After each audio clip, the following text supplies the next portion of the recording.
Just give us a clap when we're live. Wrestling fans around the corner, around the world, it is Sunday Night Live. What a day it has been. It's been a day of craziness and mayhem.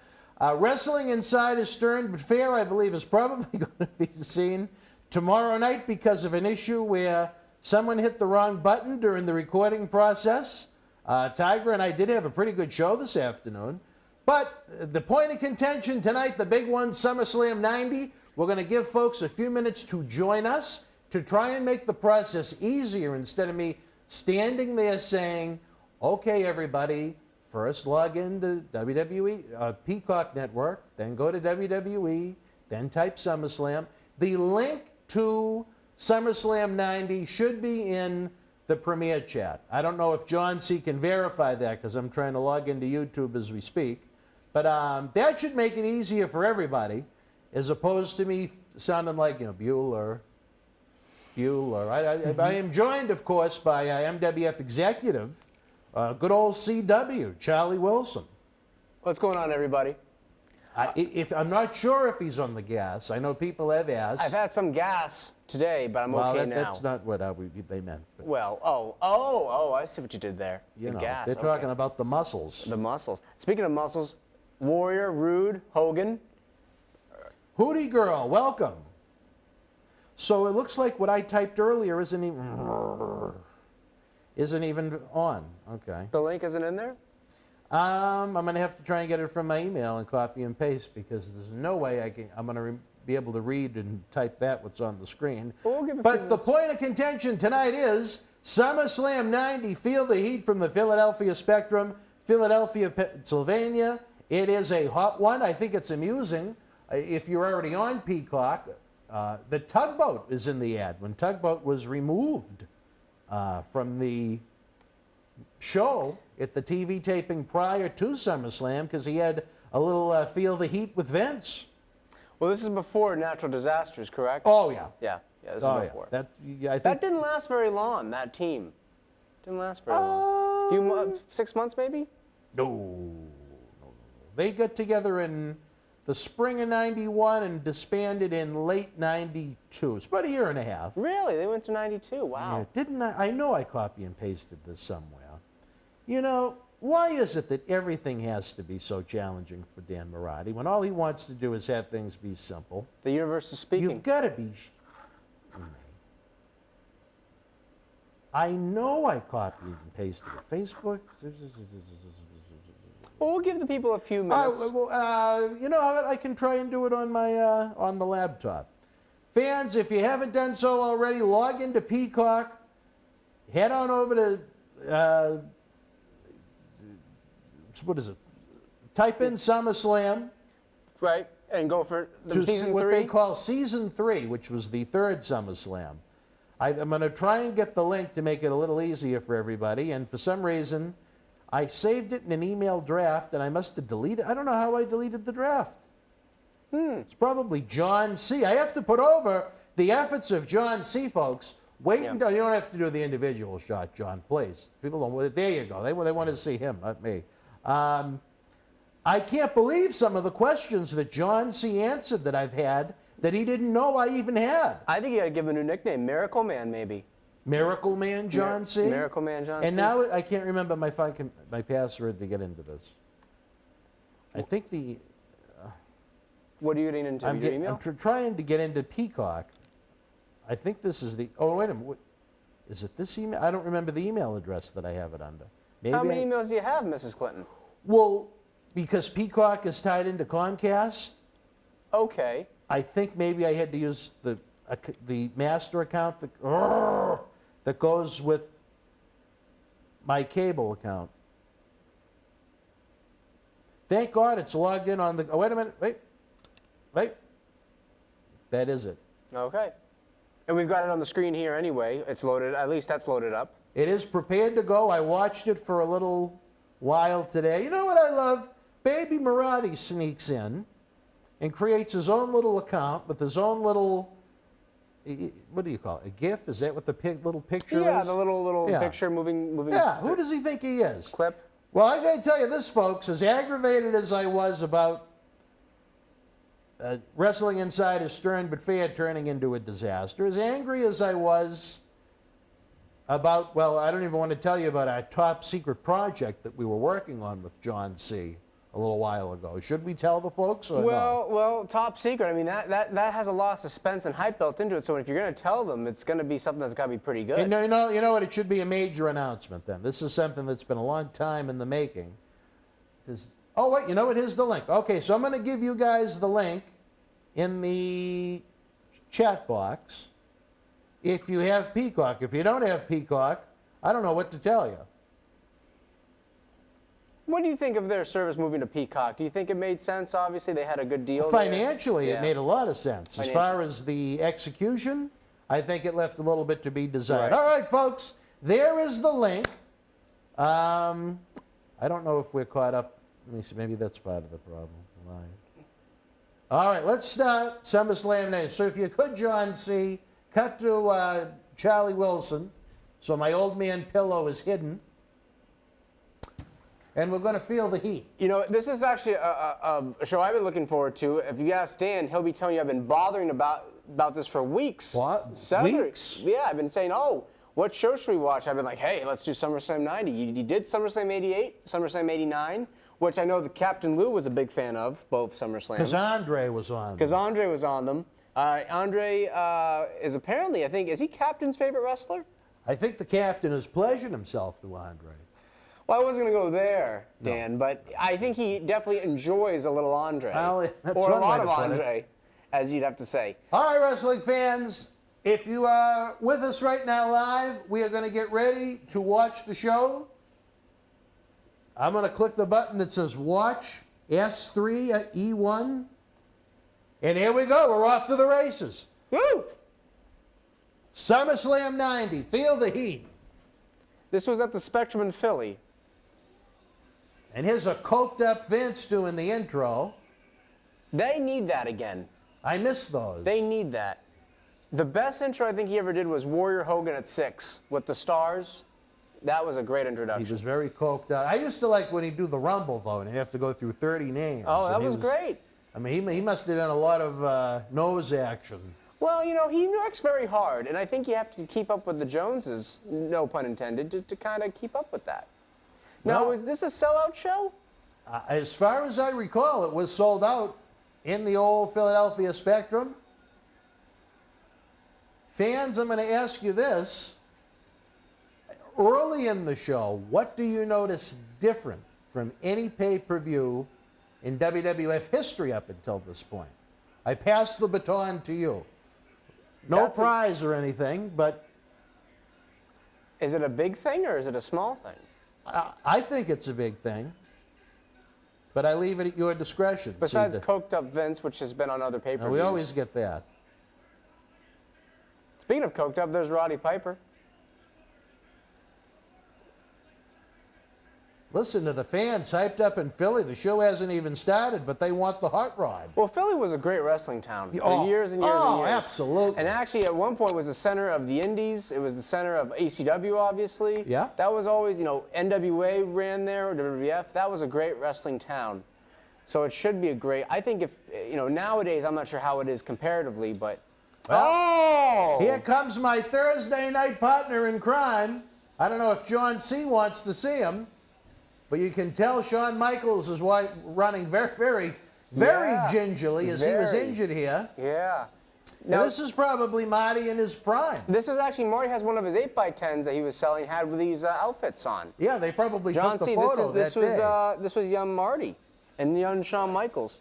Marty here is probably Have about... a seat, John. Oh, Hercules and Roma. Put on anything on top of the screen? Do you want to put anything on the top of the screen? Do you want me to? Well, I don't understand what you mean. I don't know, like a logo or something, if I can find it. Yeah, if you can maybe find something that would... See if you can SummerSlam 1990 logo, maybe? Yeah. As a PNG? Thanks, John. SummerSlam 1990. You got it, baby. SummerSlam is one word, FYI. I believe the story behind this was Shawn was on his motorcycle and he got bumped by a woman driving, some older woman, and he messed up his knee a little bit, and they had to do the match this way. I believe that's the story according to Marty. Now, yes, he shared it on this show. I believe if he met an older woman in Boston, She may have injured another body part at the Hilton. Oh, not Annie. Not Annie. We're not going to go there tonight. We're going to have an Annie-free show. Well, I don't They know have about the that. ad-free shows. We got to have Annie-free.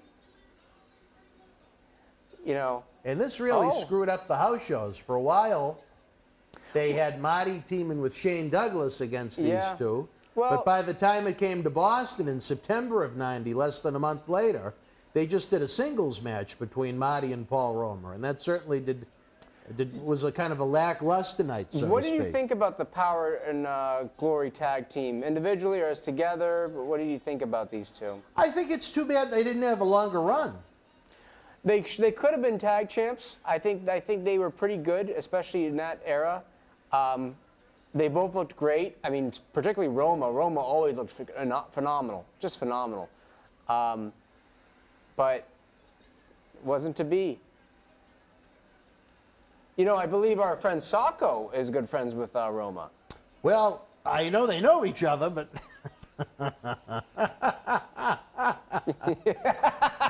They are there. Oh, here we go. Who do we get? Gregor, baby. How are you, Gregor? Lazy bum. In the live chat, there's people waiting for the live viewing to start. We've already gone live, brother.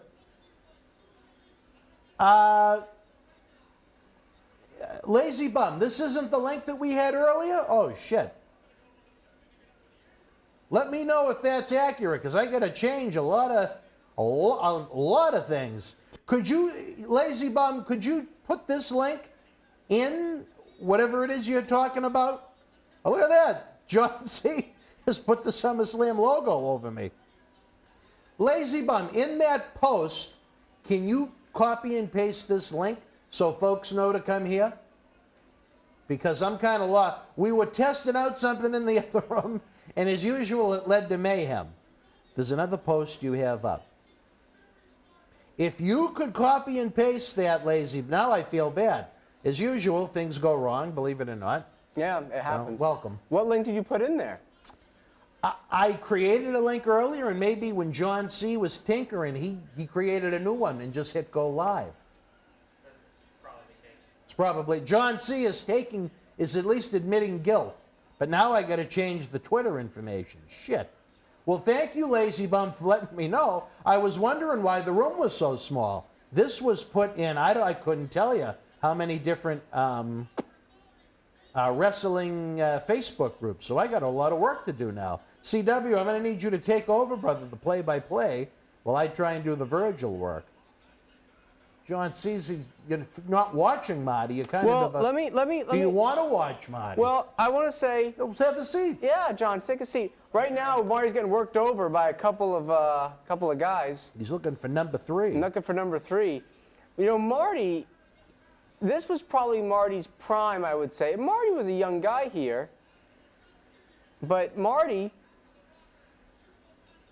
I think this was probably still at this point. You know, people always talk about Marty and Sean and how Marty taught Sean and how eventually Sean. And there's Slick. We're going to have him on the 13th. Yes. Now, do you always think of him as the Reverend Slick? Style? Or you think of him more as a Doctor style? He didn't do the Reverend that long. Yeah, I always think more of his Doctor style. But look at Marty. He's got the people with him now. They're a hot crowd. First match. Even John C., you didn't even label it right. All right, now I see what the problem is. The fans are angry. We already got 2 thumbs down. For what? Well, where'd John C. go? I thought he wanted to watch. He's in the control room. John C. is in control. Check. Let me change the name of it, though. Check. SummerSlam. Am I good? Looks good. John, how did you set this up out of curiosity? I'm looking at the description box. This is a description that's years old. So, what did you do? I think through OBS, when I... There you go. Just walk in front of the hard cam. That's okay, John. When I turned it on... The logo's not here? John C., for Christ's sakes, you're killing me, kid. All right, explain what you did now to take guilt. So, OBS, it uses a thing called a stream key, which is essentially a password to send a stream to an account. Yeah. So I think through that, it sent some You know, it didn't go through the channels that you would set up. Yeah. And So it you just- fucked everything up, in other words. In a sense. The in a link sense. that I sent out to about 40, well, not 40, but about a dozen Facebook groups, so they all have the wrong link now. Could you delete those posts? I'm going to try and edit them. That's why I need you to kind of carry this for a few minutes. Well, right now the match has just ended, which who knows? We might be able to replay it depending on how Dan feels. But the match has ended. Roma throws Sean back in. Now they're gonna have their way with Sean. That sounded a lot weirder than it meant to be. So correct me if I'm wrong. Marty's the one with the darker hair. Marty is the darker-haired man. Okay. Sean's the blonde one. So this was a shorter match than probably was scheduled to be. We got a couple. Probably would have been really good. Probably would have been the best match of the show potentially. Up there. It would have been Second. up there Yeah, for sure. Yeah. I'm trying to think of anything that would top it offhand. But so basically, they used to wear these colorful outfits and be known as the Rockers. I've picked up that. The Rockers were a team. They would team for about Does another. John C. pick that up? Yeah. In between Marty's incoherent ramblings, yeah. Yes. Ramblings, coherent or incoherent, ramblings the same.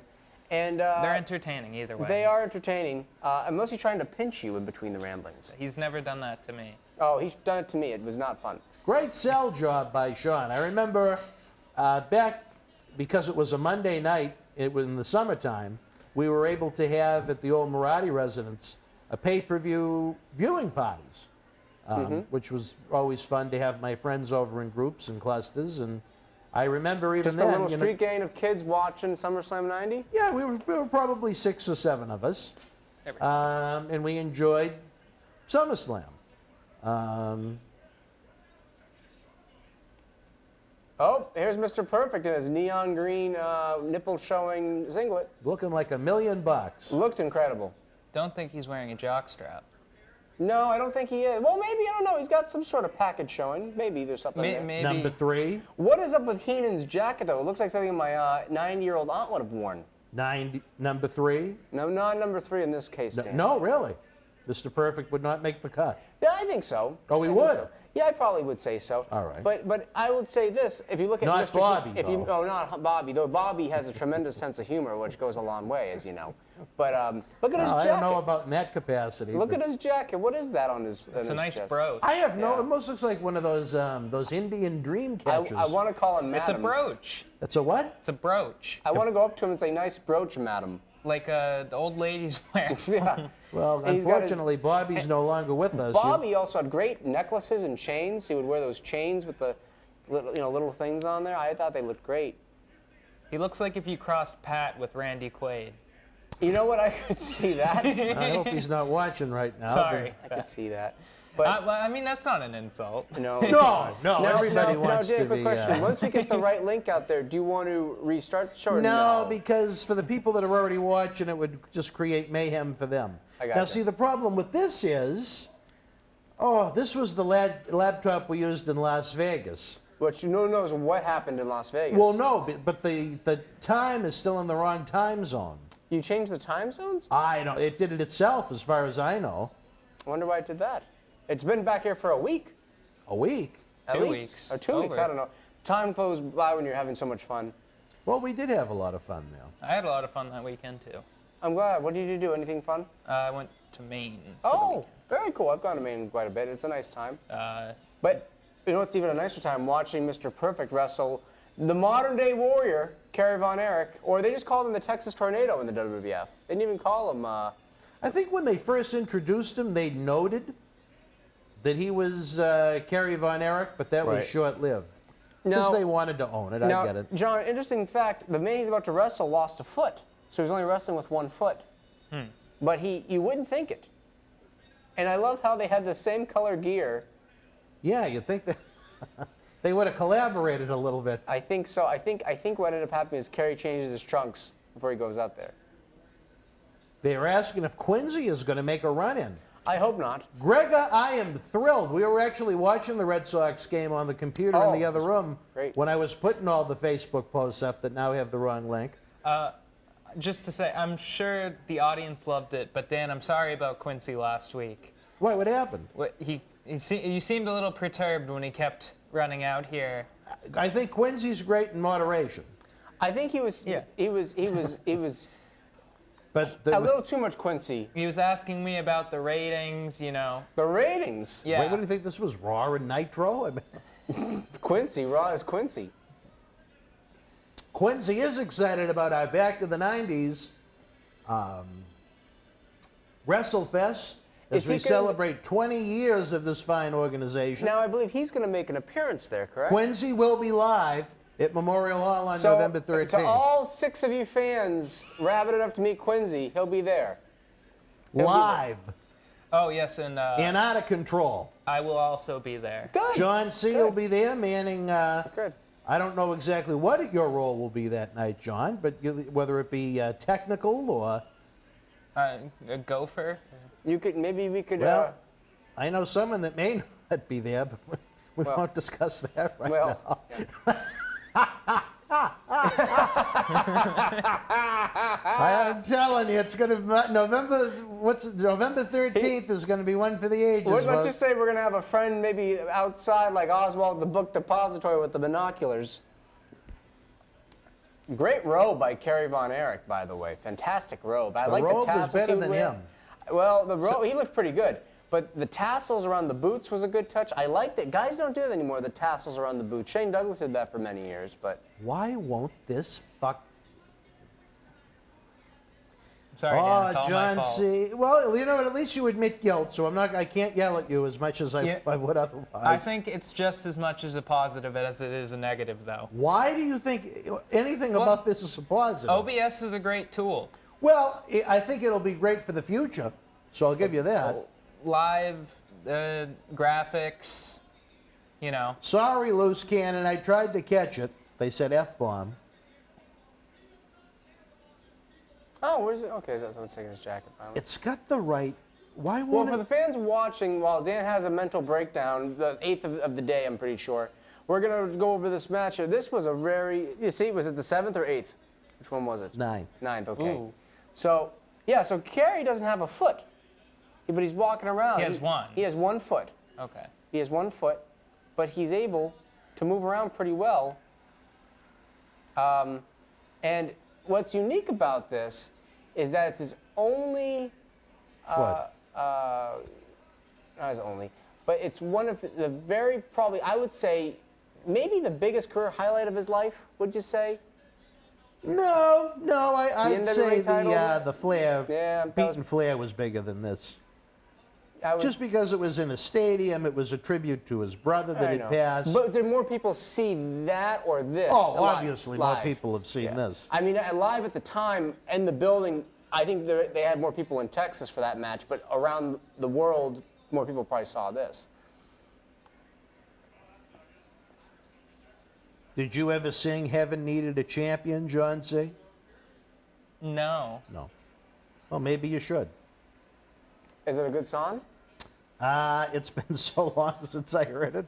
I really don't I thought you were more of remember. a tell me a lie kind of guy. Well, no, this was actually a song that was written for the Von Erich, Oh. for David after he passed. I didn't know Heaven that. Needed a Champion. And it was huge in Texas at the time. You know, a lot of people. It was from- actually sang by Piggott. Well, let's not speak her name, but a lot of people That actually. animal, that monster. Listen, if you think our friend might get banned, you might get banned from this foul language about Miss Piggott. I could use some foul language about Piggott, believe me. Believe me. But look at another brooch. He's got 2 brooches. But that's more of a. Yeah, Bobby, some of his jackets were unique. He had that. Boston wrote, "Is that Eugene on the set?" Eugene. I'm going to guess they're talking about John C. I'm assuming. Eugene who? Are you Eric Bischoff's nephew, John? Eugene. That is not Eugene. That is the John C. Riley of the Millennium Wrestling Federation. Oh, what are you getting? Commercials, lazy bum? We have the premium account here at MWF Studios. I'm sorry for the commercial interruptions. As Well, Kerry Von Erich goes to town on Mr. Perfect. The match has been good so far. A little slow in the pacing of it, but I wonder if that was because it's Kerry. Now, do you remember Mr. CW, who was supposed to be challenging? Beefcake, right? Correct. And then he had the parasailing accident. This was the second Intercontinental title SummerSlam match that he lost out on. He would have been a great IC champion. I don't know about that, but I think he would have been phenomenal. he was also supposed to challenge the Honky Tonk Man at SummerSlam '88 before Great. Ron Bass cut him open. That would have been a great angle. I think him and Honky Tonk. Now, you said earlier at the beginning of the pay-per-view, what was missing, what is on this pay-per-view that wasn't at the beginning? This is the first pay-per-view of the WWF pay-per-view era that did not have Jesse the Body Ventura on commentary. Oh, that makes sense, because he was at 6, at WrestleMania 6. He had that dispute with WWF over, I think it was a Nintendo or an Atari video game. He set up his own deal. And WWF did not want that, which... Now, at this time, Schiavone was gone, correct? Tony Schiavone had just left the company? He left in the spring of '90. So he's gone. He's back in WCW, I believe. Yes. Yes. Because he's at WrestleMania 6, I believe. Or he might have done some post-production of that. I'm not sure exactly. He didn't do commentary. I thought he did do the Rumble. Okay. Did you like his WWF commentary run? Tony No. Schiavone? Every time he was on, I wanted one of the others. No. Even Monsoon? Oh, yeah. Or Vince? Yeah. I wanted those two, not him. He didn't feel like a WWE guy. I think Tony's always been associated with WCW. Oh, here's the claw. Oh. Do you think he is Oxbaker? Well, Oxbaker had that. Oh, discus. Great. Wow. Kurt Hennig made him look like $1 million. Made everyone look great. And you know what? Kerry really shined. He did well. And the people were, look at the people. They're excited for it, It's a title change. I mean, think about when those actually meant something and how rare they were, Well, I mean, we had a title change recently in Boston with Big E becoming WWE champion. Yeah, that was a big one. It was about as big as John C's hair. It's fairly voluminous. Phil, how are you, buddy? Phil? Is that Phil? Phil is here. Phil, we miss you. Welcome, Phil. Well, it was a Sega video game. Thank you, Drew, too. We wish Phil was here. Almighty One, welcome. Rise here, welcome. We had instead of the Montreal screw job, we have the YouTube screw up. We're not going to name any names, but one of them is the lighter haired of the three of us. Is John C. enjoys SummerSlam '90 with us. We thought he might want to see Marty, and he just decided to stay. It's tremendous. Oh, did you want me to leave? No. Feel free to stay. I'm just trying to change all these groups that I posted in. So they have the right link to go to if they choose to join us. There was a mix-up with the new streaming software. That's my big explanation. But John C., tell him why I'm so excited about what you did. Well, as you Not tonight, but in the future. Well, so this program we can do Twitch through OBS, as well as you can see in front of Dan, we can do live graphics, titles and stuff. We got Like the a star comes out of his hand. I have the SummerSlam logo by my foot. Can I see the logo? I can move it if you want. Oh, wow. Very cool. That is the old I would logo. have stretched it out maybe, made it a little bigger, but other than that, that's fine. No, you know what? This is our first time. I was trying to do it like a little TV thing, They got Minister Brandon, how are you doing, buddy? Lou is actually on a wedding assignment tonight. Yeah. And look at Bobby Selling being upset that they lost the title, which makes it even more important. Gosh. Mr. Perfect looks like he's got a couple of gas bumps on his back. But Dan, I predict Marty is going to be violent with you next time. He blind drunk, and you start acting impatient with him. Oh, violent. Okay, just as a long prediction. as he doesn't have the Well, knife. Al, I tell you, on the last episode. Meth? No, the knife. The knife. What knife? Did you watch the last episode of Party with Marty? The last Me? episode? No. Me. You, on Thursday night? I haven't seen the last episode. You can tell how impatient I was getting. How recent was that? Was that the last few days? That's probably one of the last episodes. That was probably when he was last year. It was taped in September, right. But Yeah. I lost my patience. Marty, we love you, but you got to grow up, brother. Uh-oh! He ain't number 3, that's for sure, baby. Marty needs to, Also, clean up the bathroom. Oh, we won't mention Clean that. up your bathroom, Marty. That led to more issues I had to deal with, but... It's not a bottle and can Phil, what drop did you off. think? I respect your opinion an awful lot. I'd love to know what you thought of this. Who are you asking? Phil. Phil, you respect Phil's opinion? Well, Phil watched the episode, Well, so he would actually have a little insight I as love opposed to Phil. you who didn't. I respect Phil so much. She looks like she's in a stage production of Cats. Yeah? Maybe show me I think how that's what she was looking for. She looked great. I think they did a great job with the hair and the makeup and, a little different than what you'd normally see with her. I don't know why she wanted to be a cat, but... Maybe because a lot of people don't like cats, and she thought she'd get heat that way. But a lot of people like cats, though. Here comes the first woman I may have, or CW may have pleased himself to, Sapphire. You pleased yourself to Sapphire? No, you. Me? Yes. I wasn't even alive to see Sapphire. You're right. I wasn't. That makes... Well, you watched on video, you did, though. No, actually, I don't think I've seen SummerSlam 90 in years. The first one I pleased myself definitely wasn't Sapphire. That was the second woman I pleased myself to. Dan, get it Who was right. the first one, then? Bertha Faye?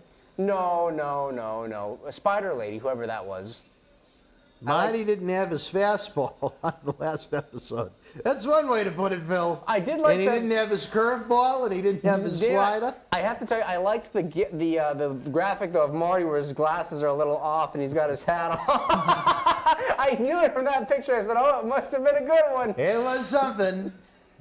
Have you seen the picture of it? Never got the picture, No. Dan. but Like got on the graphic, a his glasses refund. are a little tilted and he's got his hat on and he looks like he's got this weird smirk on his face. Brandon, what picture are you talking about, buddy? What happened? Minister Brandon ordered a picture, but he never got it. Brandon, what was the picture of? Well, that's what I'm asking him. We aim to please. We're not hard to find. Was it a Marty 8x10? I don't know. Rise, I actually spoke with him this week.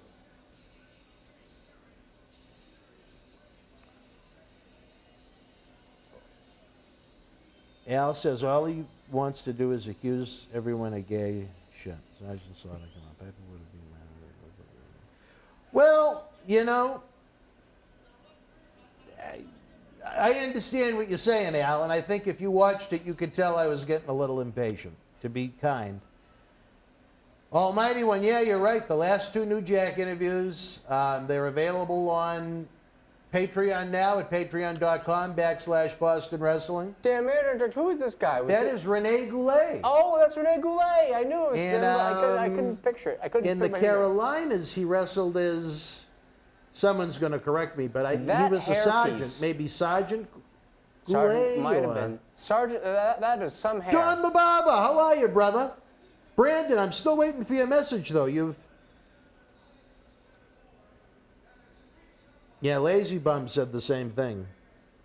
Dan looked extremely impatient with Marty. Oh, Sergeant Jacques, that's right. Thank you, Phil. Was this starting the angle between Dusty and Ted DiBiase? Oh, don't spoil it for everybody. Well, I didn't know. God damn it. No, I'm sorry. I don't want to upset Minister Brandon. But Yeah, I'm sorry. I'm a little bad boy. How dare you spoil it? How have I you know. been, I Don? did. 20-year-old. Long time. Oh, wait. event. Hold on a 30-year-old. second. I ordered a 30-year-old Marty event. number 5. The guy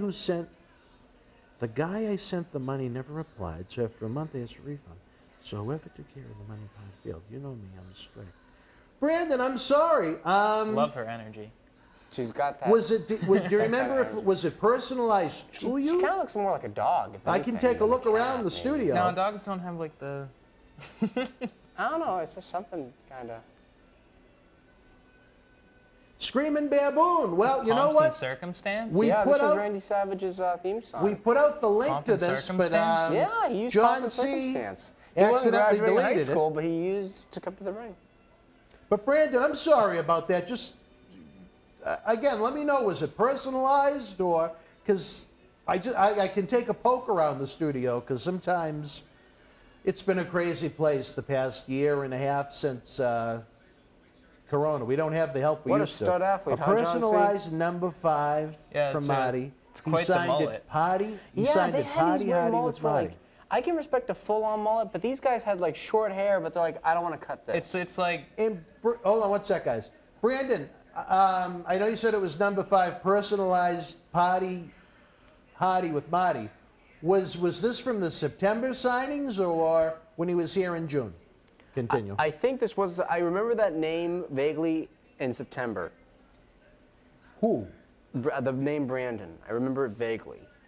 Well, good. That makes him feel much better. Well, no, I just, oh, Mr. Hacksaw, Jim Duggan, he'll be there on 11/13. Oh! I was gonna say, you said this is Dusty Rhodes? This is Dusty Rhodes with his big mullet. Yeah, it's like Party in the back, Eminem in the front. Yeah, he really couldn't figure out which way he wanted to go, so he kept both. Thankfully, this hairstyle probably died a little after that. It's sort of come back recently, but it's a little longer in the front. Yeah, Well, as Marty Jannetty shared on a recent episode of Wrestling Insider's Party with Marty every Thursday night at 10 p.m. after Impact on AXS TV and Dark Side of the Ring, Dusty was a very unhappy camper at this point. Yeah, he just didn't like the creative, I guess, of his tenure That's one there. way to put it. Yeah. Or his manager. Well, you know, I mean, she was a nice enough lady. Tried her best. No, he even used the R word with her. The R word. A rat. Oh. He couldn't believe that he was stuck with a rat as his manager. Well, I mean, that's a little mean to say. Well, it's how he felt. It was his opinion. Well, it's a very mean opinion to have. Hey, it wasn't. Don't shoot the messenger, Now, this is a brother. great angle. They don't do this anymore. Like going down the aisle? They should do No, we this should more. do that at Memorial Hall on November Oh, well, 13th. There aren't as many Whoa, roads. hey! Hey, another one of our good friends that joined us for the Paul Bearer Holiday Headlocks Toy Drive Oh, that's great. last That's- December. Were you here for that? Did you meet him? No, You weren't I here for wasn't that there one? for that event. No. Now, when do you expect him to ever come back to the studio? Absolutely. Tito, arriba! Arriba! One of my favorites, one of my boys, Tito Really? Santana. I have my stable of boys. I What? love Tito's one of my boys. Why is Tito one of your boys? That dude was as smooth as silk in the ring. He looked awesome. He could wrestle anyone. He was great. Any relation? In Any relation to Carlos who? Santana. Carlos? Oh, Yeah. Carlos Santana. I don't know because that's not his real name. That was just me. Merced Solis, I believe. Yeah. But he looked great. You know, he actually had the gall in his book to write that in the fall of 1992, when he was jobbing out in dark matches on pay-per-view, that he and Bret Hart were the 2 candidates to become WWF World Champion. You know what? I'm going to say this about Please. Tito. No. Hold on. All on. right. I'm going to say this. Tito was jobbing out. I'm going to agree with you on that. All right. But I would say this. Tito, they needed a guy to take over. He was a solid enough worker. He was very reliable. And they were thinking about going into Central America at that time. And Tito would have been a great face for that area. They actually wrestled in Spain the year before. He beat The Undertaker. And he was over huge with those people.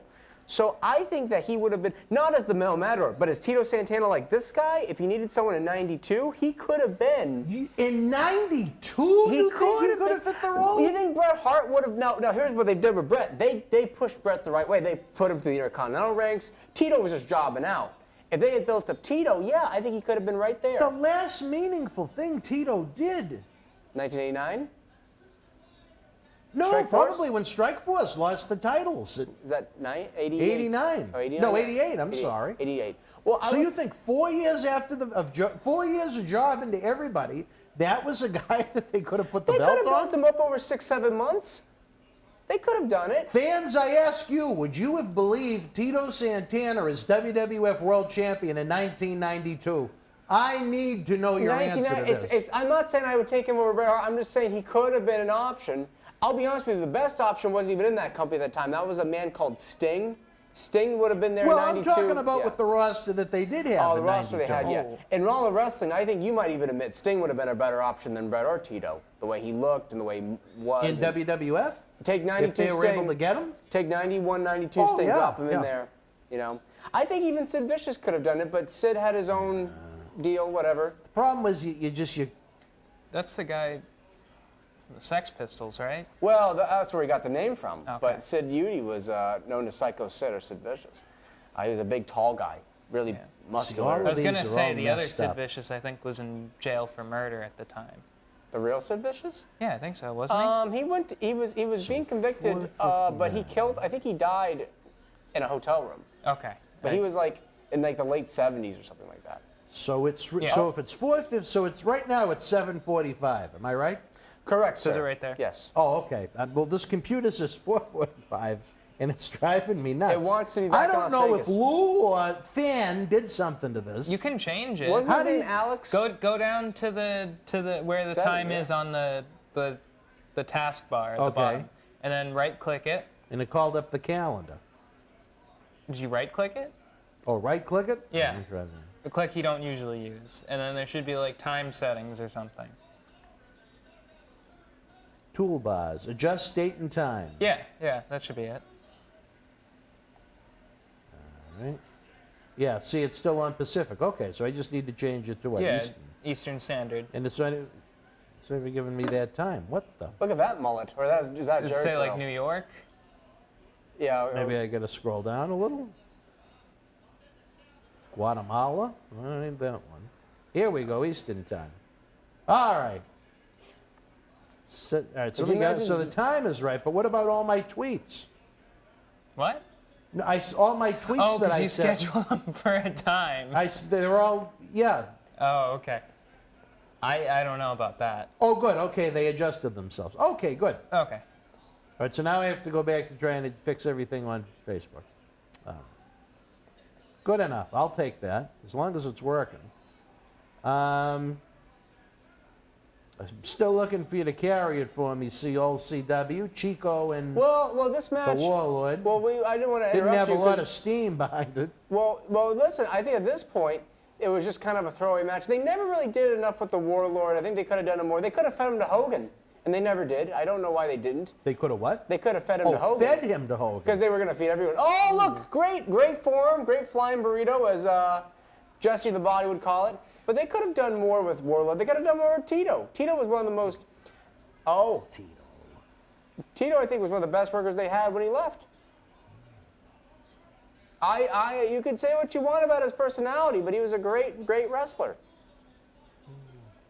Now, I didn't want to interrupt because I know you were trying to go through some things. No one does that spot anymore. This match had no build up to it, no angle. But they did that a lot back then. They I- would throw these matches on that had no build-up.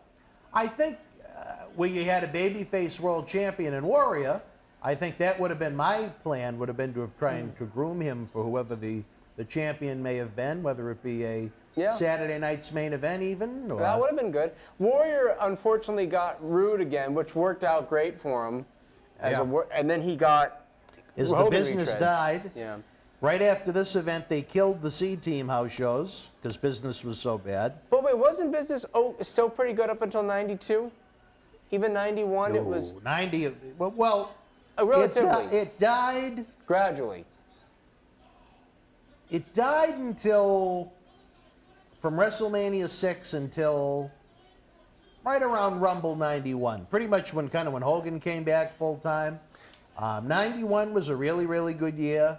92 was really good up until about WrestleMania 8 when Hogan left and Piper left and everybody started to leave. Sid left. Where are you on the Warrior didn't draw as champion? In the sense, do you think it was on him? Well, he didn't draw as champion. Do you think that was on him or do you think that was on creative? I Because would I have think the had. creative really failed him, I think. I would have had a much, much, much different roster of challenges set up for him than Rude again, Haku on the house shows.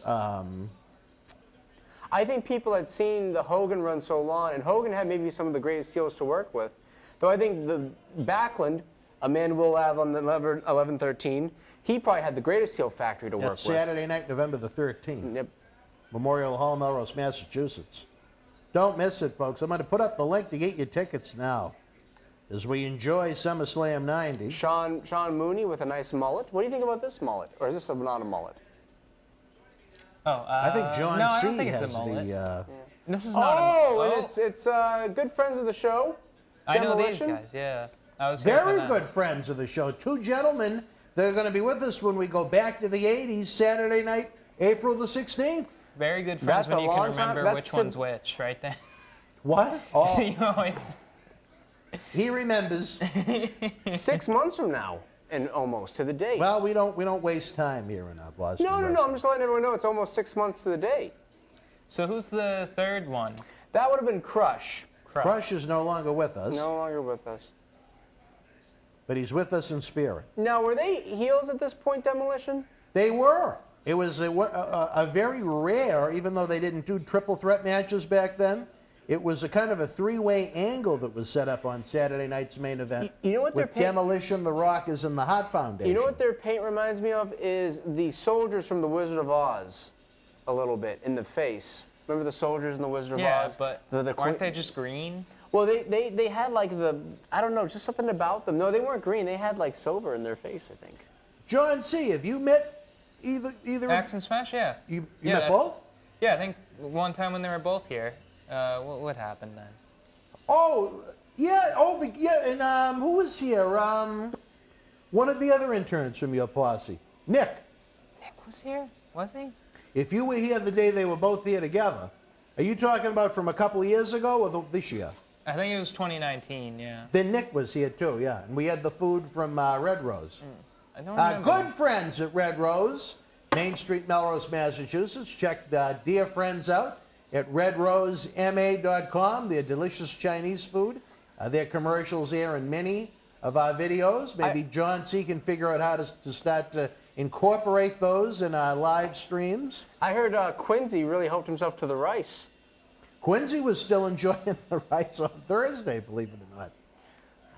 I can And let see me that. tell you, there was rice everywhere. It looked like the back end of Is a it lawn. all gone? It looked like the back end of a lawnmower. It has to be gone by It this looked point. like- They tossed it all. It at looked that like point. Thurman Merman was eating the rice. Yes, there was rice everywhere.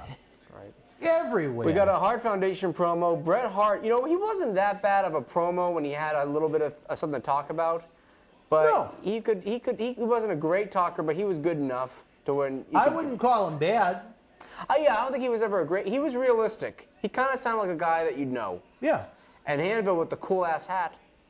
I like And the that pointy hat. beard. Look at that. Can I wear that hat on 11/13 on November the 13th? Would that be In cool? honor of the anvil, if you'd like to, yes. I know you have a There's great going to be Anvil some story. things. You have Some things I may have no control over Dan's on November. Anvil experience is fantastic. It's one of the best stories I've ever heard him talk about. Well, I got a little revenge on the anvil. Rest his heart, rest his soul. What about one of those The anvil can Milli go, you know Vanilli what. jackets that they got? Oh, I love those Sgt. Pepper jackets they got. I love them too. No, they're not quite Sgt. Pepper's. Hey, Sgt. Pepper Joey, were how more- are you, brother? Dan, They were why don't like we a just full-body watch you coat. guys sit? Let's do something interactive. Dan, can you ask? Oh, did you send a super chat, Baboon? I'm sorry. I'm going to put all the heat on poor John C. But he screwed up and he changed the link, and I'm trying to go into all the different Facebook wrestling groups we're in and put the right one in so we can get more fans watching. I'm sorry. That's a What great was, let me mullet. take a look, see if I can find That's it. a mullet, yeah. That's a mullet and a half. That's a fantastic mullet. Oh, here it is. Dan, who is Weird Al Yankovic on the end?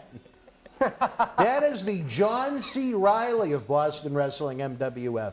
FYI, Mr. Baboon in Australia. We thank you for joining us, and now you can properly address the gentleman. This is John C., who we often mention in the control room. We figured we'd bring him out. Pika, how are you? Dan needs more women for his LS, LOL. What's that mean, Brandon?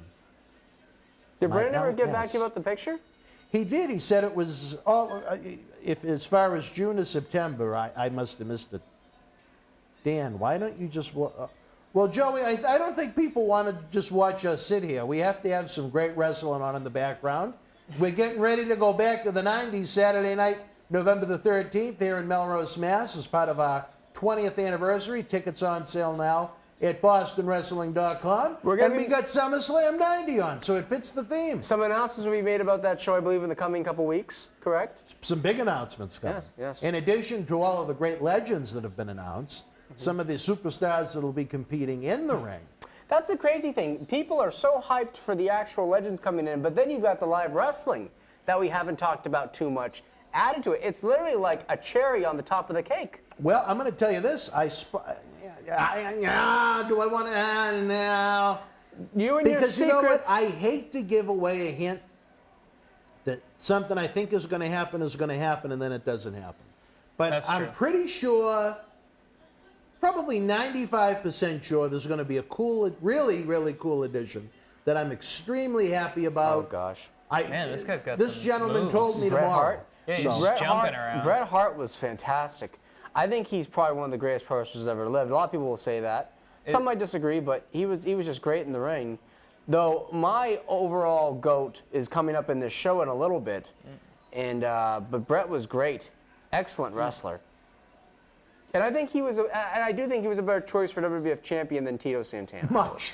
I will say that. Much. But do you want to hear the other choices? I think one of the cleaning women. The that we other had choices today may were have going to been- be back to Savage, which I would have personally done right then, and then Bob Backlund. They were going to get. Backlund was a choice. I never heard that. According to Bret's book, Backlund was a choice in '92. And he wasn't doing anything in '92. The only thing I can say about Right that on the is tailbone. when they did that title switch, Backlund really wasn't back for very long. So they couldn't tell that he wasn't over yet. Does that make any sense? Was he ever over, really? Even '94? He got legit heat. We actually talked about that on Wrestling Insider Stern but Fair that never got recorded today. Okay. When he was a heel in '94, he was white hot. Problem was, business was just dead. Right. I mean, that was when they did that turn, that was the middle of the steroid Yeah, trial. And they had such a weak roster that I know we talk about the Proc today sometimes and how we like it or dislike it, but the roster, I got to say, is much better than it was in '94, '95 overall. I think it's a better group of athletes. I think Now- there's more highlights than you had Brett and Sean and Razor and all those guys, but you didn't have as many throughout the roster. You know, and definitely better athletes, but you know, As far as watchability, 94. 95 a little. 95 was a rough year. I'll give you that. 95 was a rough year. But you still felt you were watching something that you kind of liked at that time, a little bit. In 90, yeah. I mean, you know, I say this, the booking and the angles were better then. I agree with that. I mean, they had a lot of goofy, cartoonish characters, but as far as how it was presented, much better then than now. What do you think of the match, John C? This is a pretty. It looks like Demolition's got the upper hand, and they just, you know, like something simple. Bret Hart puts his foot up in the corner, hits Crush in the face. People pop for it. People were into it. This was a hot crowd. Yeah. They're what, the fourth match in, and the crowd's still hot for it. You know. You watch a Raw now, by intermission, they're kind of ready to sort of go to sleep.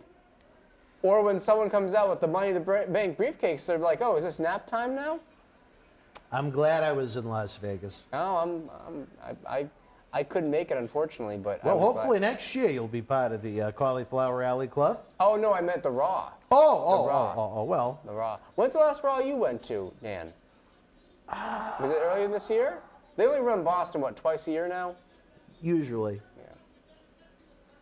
Though you Right did tell me before that- coronavirus, no, it was SmackDown right before coronavirus because it was the day after Goldberg beat The Fiend. Okay, which was what, 2000 and...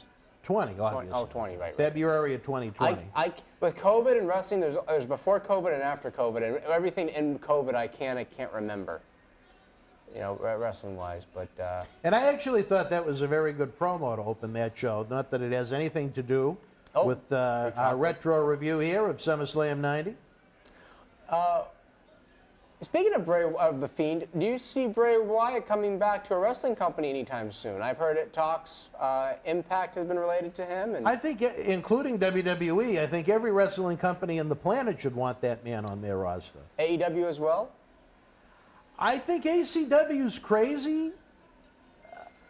I think If they don't go out of their way to sign him, but ... Oh, I think- Look at all the people they've just brought in. And they're going to bring in more people. I think the next person to go there is going to be Gargano. I think Gargano is as good as gone. He's going to be going there. Dan, I can tell you're very upset about that news, probably, but... I just think, you know what? I really enjoyed his wrestling when they presented him as when he was a face and he was something serious. I enjoyed his work when him and Tommaso tagged. But ever since they turned him heel and turned him into an idiot, I have zero interest in watching a 5'5" guy do bad comedy with his wife. Here's the thing about him. I always looked at him and thought he's a good technical wrestler, but there's nothing about him that made me want to cheer for him. Oh, wait a minute, Joey is sending. I shouldn't have said that. But. Is he really 5'5"? I knew he was. He might be a little taller than that, but not much. 5'6.5". Well, you know what? We may have to pull out the old 20 questions. People are bored? No, it's just it's fun that we have sometimes on the live streams. I'm going to be This is a very important match right now, though. It is the tag team championship is on the line. So this was 2 out of 3 falls. We should have said at the beginning of the match, guys. I'm sorry. I forgot it was a 2 out of 3 falls match. 2 out of 3 falls. So Demolition has won the first fall, and Brett looks pretty tired. He was definitely carrying the weight in that team. I like how Crush pinned him, where he kind of hooked the second leg with his leg. Yeah. You know what I like too, speaking of that? I like when a guy does a small package and he hooks his legs, so he hooks his ankles as he's pinning the guy. You know what I'm talking about, Dan? When it run that hooks by me the again? small package and he hooks his ankles over the guy pinning. Yes. I like that. Little details like that, fans see and they kind of notice. Can I just say, it's completely superfluous, but I love the transitions. They're so... it cuts to the logo. Oh. And then it sort of blows away like a piece of paper. Yeah, this was 1990. This was what they were doing back then. Oh, you mean the actual video. video transition. And WCW, John, you would love WCW at this time. They were doing the state of Georgia in a graphic. They were doing stones and stars, and it was shoo. It was really fun. I like the graphics. Now things are so CGI'd and so technically great. It takes some of the heart away from it. But if you watch early 90s, late 80s wrestling, the graphics are kind of ridiculous. Even up to the late 90s, the graphics were a little cheesy. I'm sure it was the digital era that brought it on. I mean, look back at the WWF and back in the Attitude Era, they had a lot of weird-looking graphics back then.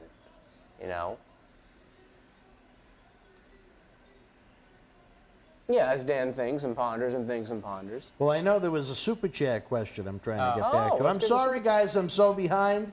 I'm trying to get the right logo all over Facebook. If you guys want to share the link across your social media, it would be greatly appreciated.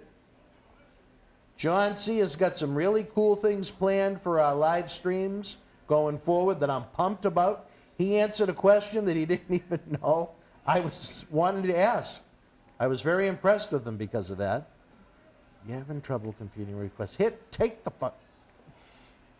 Man, Brett was gassed. You could tell he's tired. Who's this now? Joey, I'm going to get back to you in a second, brother. I'm trying to fix this. All right, let me go, while that fixes itself, let me go back to that super chat because you were so kind, whoever that was.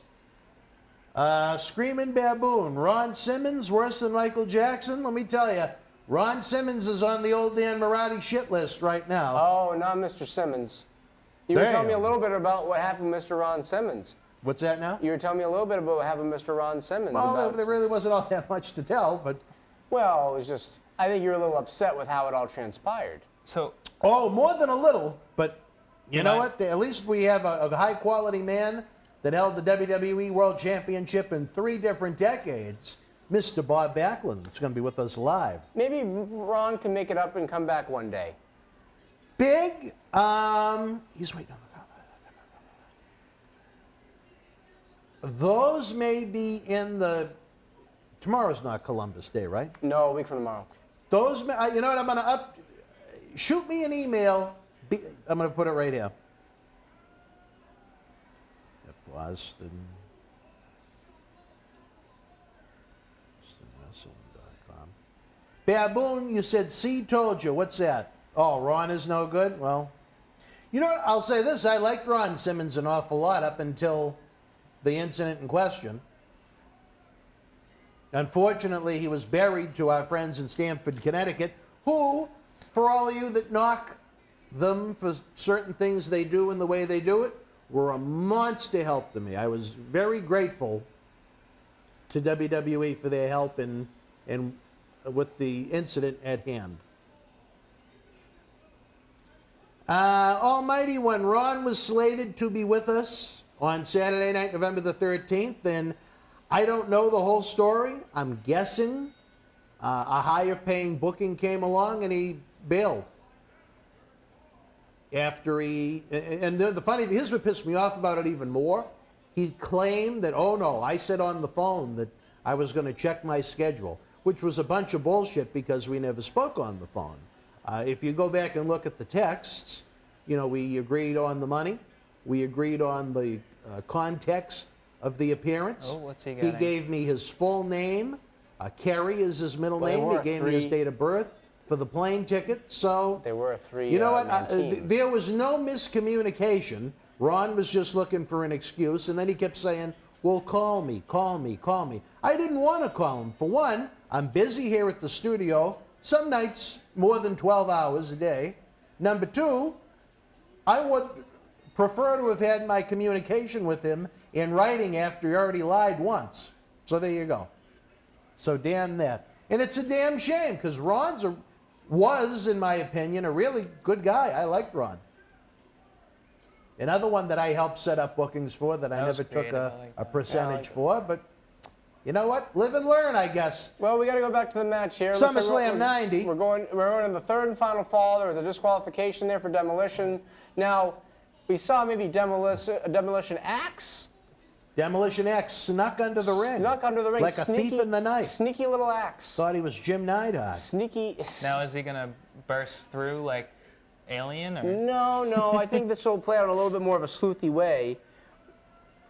In what kind of a way? A sleuthy way. Sleuth? Like a detective? A little bit. A little John Cleese action. Not John C. Oh, very interesting here.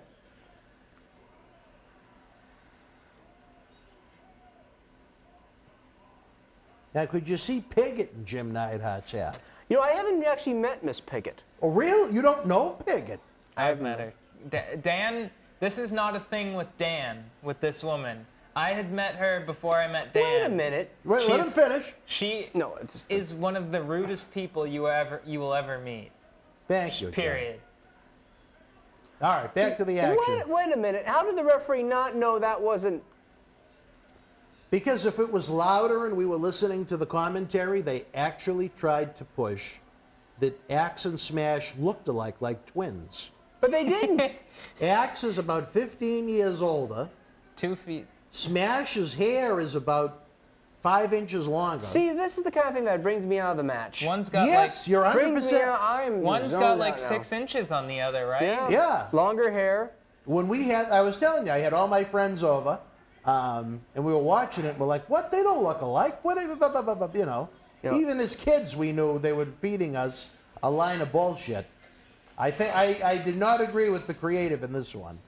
Maybe But you know what? They didn't call and ask for my opinion. Maybe in a wide shot they'd work as a stunt double when the other one isn't there. Yeah. Yeah. Could you imagine though if they called little 10-year-old or 9-year-old Marty at that point, like, what do you think? And you're like, me. I would have said, no, And it this is sucks. This terrible idea. Give the belt to the Hearts.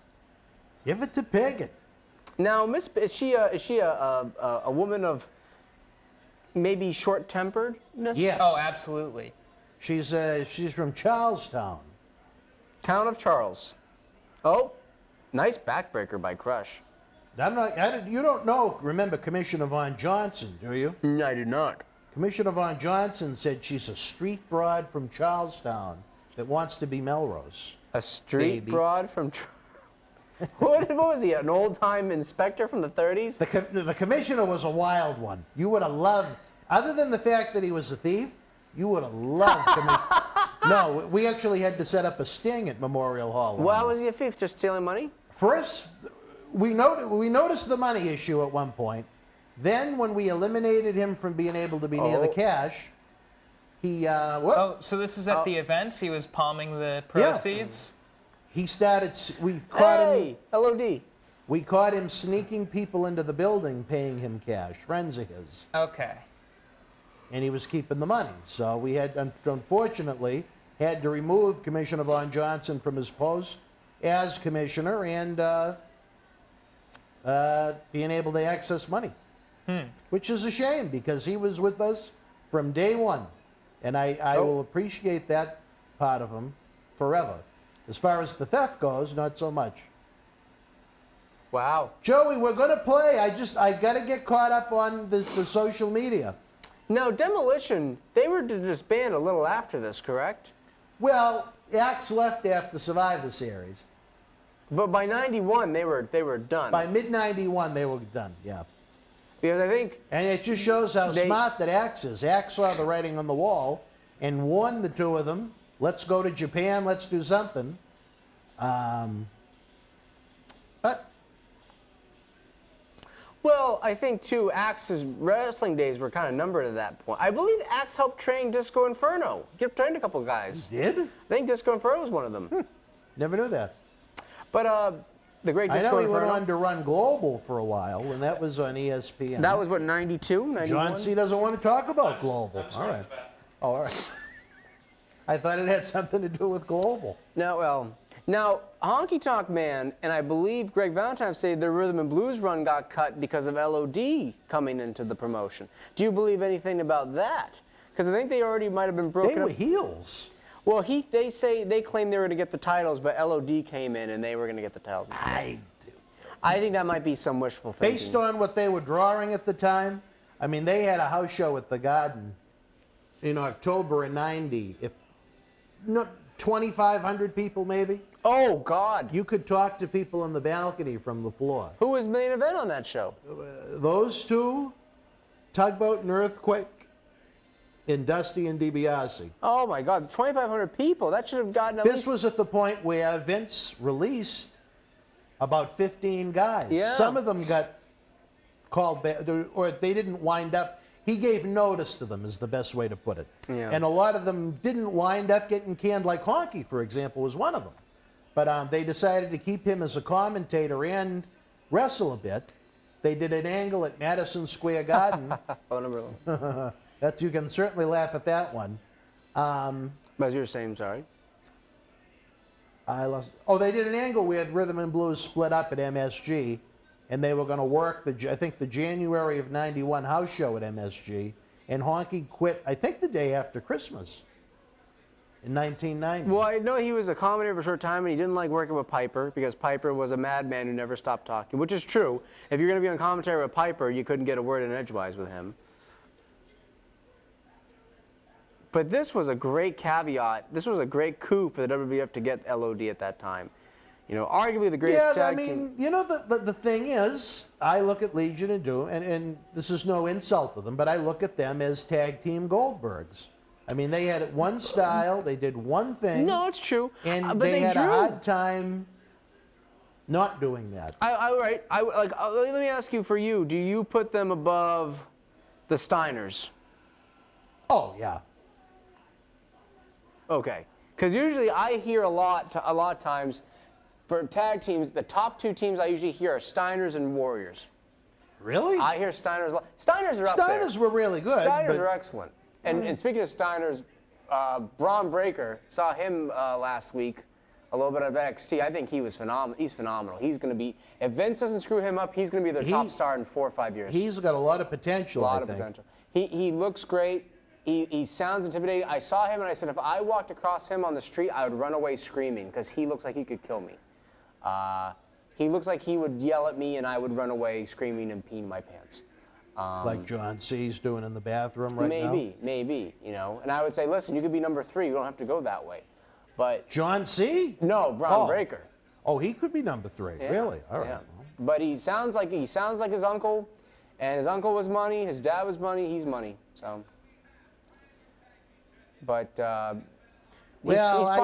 think they missed the boat. I think with Bill Watts wanted to turn Scott Steiner heel in '92 before they left, and they didn't want to do it. I think Scott could have had an even bigger career than he did. Well, they did finally give him that push right at the end of WCW. The promotion was built around. He was one of the only things that was over. Problem was, no one was watching at that point, or very few people comparatively. Coming out with the Tiger, not to be confused with Cecil the Lion.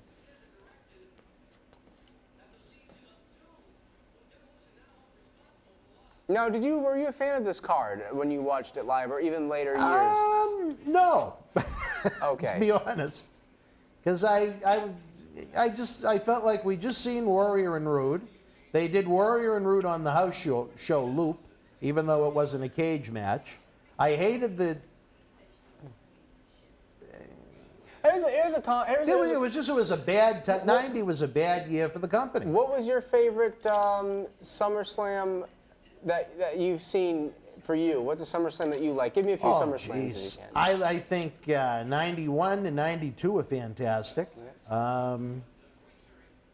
See, I liked. You asked me. I remember you put a poll out there. Some Royal Rumble 90, SummerSlam 90, and I think Extreme Heatwave was it Heatwave 98? Heatwave. And I was thinking SummerSlam 90 because I love that. I don't know if I should love it, but I really like that Warrior Rude match, the cage match they had. I thought it was a good match.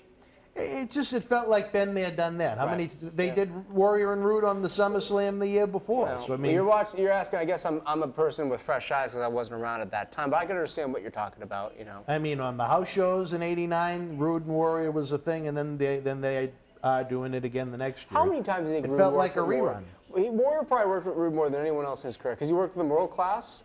He worked with him in WWF for 2 years in a row. I don't remember them working in World Class. I think they worked very briefly. And then 89 and 90, they worked together a lot. So Warrior probably worked with Rude more than anyone else. Yeah.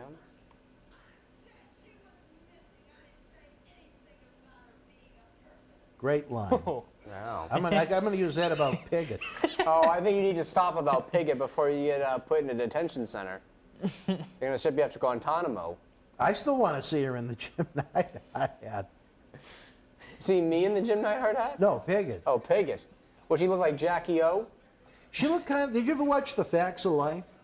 I've heard of the show. Oh well, and you wouldn't get it then. Oh, this match, I forgot about the Bad News and Jake. With the sewer rats. The sewer rat was just a Not to be confused with the ring rats. And Big Boss Man. You know, I saw a spot him and Kurt Hennig did where Boss Man gets whipped in the corner, he slides underneath the ring, comes back around, he ducks, pre-ducks Mr. Perfect and hits him with a clothesline. Looked great. No one does it. No one does it. They need you agenting, I guess. I guess they do. Now this was back in the day. That's a face I recognize. Not to interrupt John C., but this was back in the day when they'd actually take an intermission on pay-per-view. Did you know they used to do that? Well, do you think they should do that today? No. With the 3-hour shows, 4-hour shows? I don't think they need the 5-minute intermission.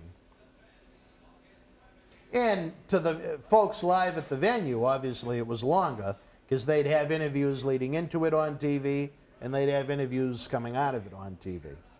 Right. And then I'm almost done, Joey. Don't worry, brother. Is Joey getting a little impatient? I don't know if I'd say he's impatient. Is that Annie? Aww. Is that Annie? It's a possum. Yeah, I think the creative It's a Harlem sewer rat. The creative John here C. was a little off. Oh, God. Is he cleaning the sewer rats? No, the snake. Damien. I don't know if we're going to see Damien on Saturday night, April the 16th, but I look forward to Jake the Snake as long as AEW doesn't decide to start doing monthly pay-per-views on Saturdays. Do you think the Big Boss Man gimmick would be perfect for today? He was so good, I think he'd fit in now. I think it'd be kind of hokey to have a cloth in this day and age. Yeah. Maybe the Attitude Era version. The Attitude Era. Well, with the police stories out, the last couple of years in the news. Yeah, maybe he would have been a good heel now. Yeah. Just don't put him with Lashley or the New Day. But yeah. The Hurt Business. All right, I think I've done about as much as I can do. And then another Trying man to who'll be fix- with us November the 13th. Oh!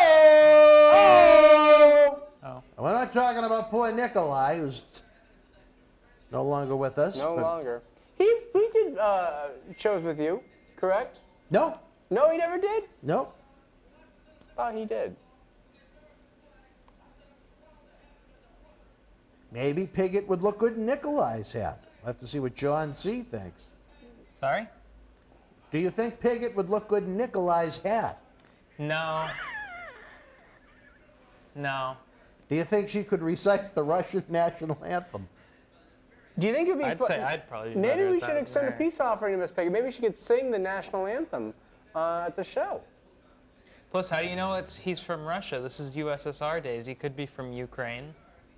Well, I think actually after the fella, it said he's from Ukraine or something like that. I can't remember. He's from Ukraine? Remember they changed where he was from, Lithuania maybe? They changed it from where he was Oh! Yes, they did. They changed his home country.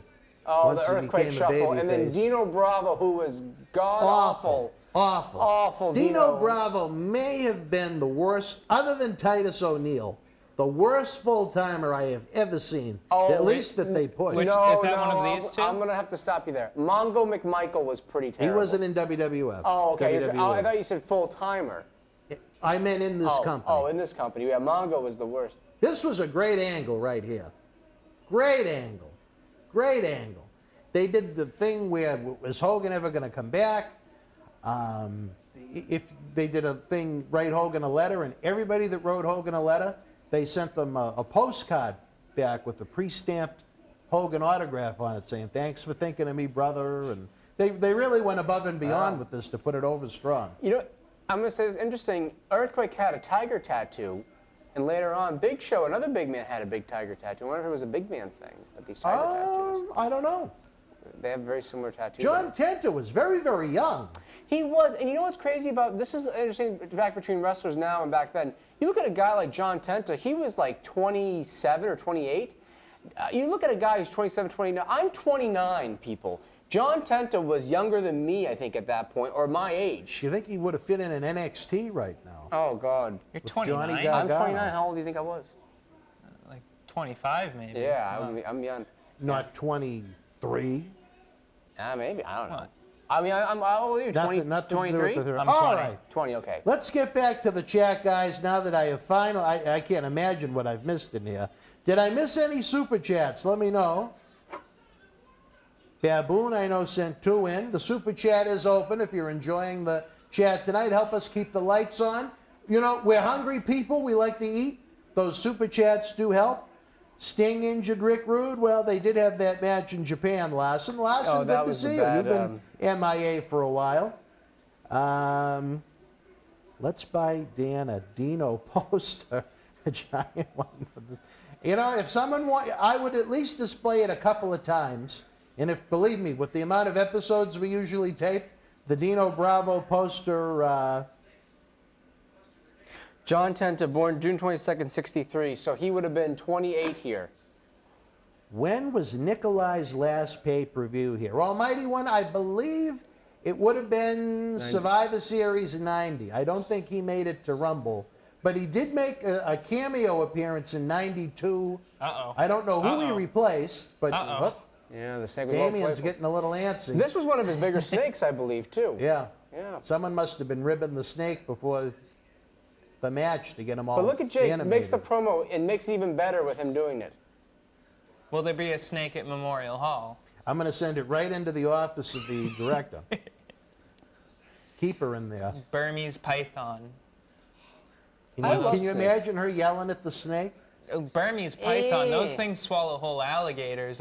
You know, they're cool animals. I like snakes. I always wanted one. I always wanted one. There's no snakes allowed. It's in the contract. Baby. No, that's not Andy. That's Piggy. How would those two get along? Maybe they'd have lunch Hold sometime. on one sec. John C., do you think Nikolai Volkov sung the national anthem while Annie tongued his back door and Sheiky Baby was watching saying excellent? They don't even give... John C., I don't think has any clue about Nikolai singing the Russian national anthem, but I think it's amusing. How come... Kevin, Jake will be with us in April. How come Bad News didn't get an entrance? He just got the jobber treatment? Just stand out in the ring? Who? They just cut the camera to Bad News. He's already in the ring. No entrance. Well, no he promo. didn't have a theme song, so maybe they felt him and his sewer rats didn't need the entrance. They just, no promo. He was just, you know. Maybe the sewer rats had their own entrance. Maybe they had to do... Have you ever met a sewer rat? Just ring. All right, let's get... All right, now I need to see what Joey said. Wait a minute. Oh, I thought that said Captain Lou. All right, let's see. Hold on, guys. I got to check on the cell phone. I never know what or who to expect on this phone. All right, let's play... Let's play... taking a number 2 in the show magazine. So who's the one with the possum? All right, he wants to play a Bad game News of Brown 20 is questions. on the black Are sheet. you guys ready to play 20 questions? I I am. don't think I'll be able John to C. get would it. be terrible. So Charlie is going to play, and the fans at home are going to play. 20 questions, beginning now. You get the first crack at it. All right, so I'm going to think of, okay. I'll let you know when I've got something, okay? Just give me a second. Do you want me to read the audience questions, or are you still busy on that? No, if you'd like to, do you want to take control of the laptop? I mean, if you want me to read the audience questions, yeah, All right. for the 20 questions. You're thinking of the wrestler or event? Well, it could be anything. It could be anything, yeah. Yeah, All right. I have what I have in my head. So I'm good. I'm good to go. All right, what is your first guess? Me? Yes. My first. No. I am the master of this. Of this round, at least. Is it a person? Yes. Okay. Now we go to the fans. Fans, not to be confused with Din Fan. It's a person. What's? Jake the Snake went for the DDT. Bad News Brown, very quick to get out of the ring. What do you think about Bad News WWF almighty run? one. Seemed to be a bit of underwhelming run for him. Well, he had house show programs with Savage and Hogan. I don't That's think true. anyone can complain about that. But it seemed the way it ended, it seemed like he ended it kind of abruptly. This was kind of a big feud. He was gone the next month. But it's, What, boss man? Look Oh, out! audience, Kevin asks, is he American?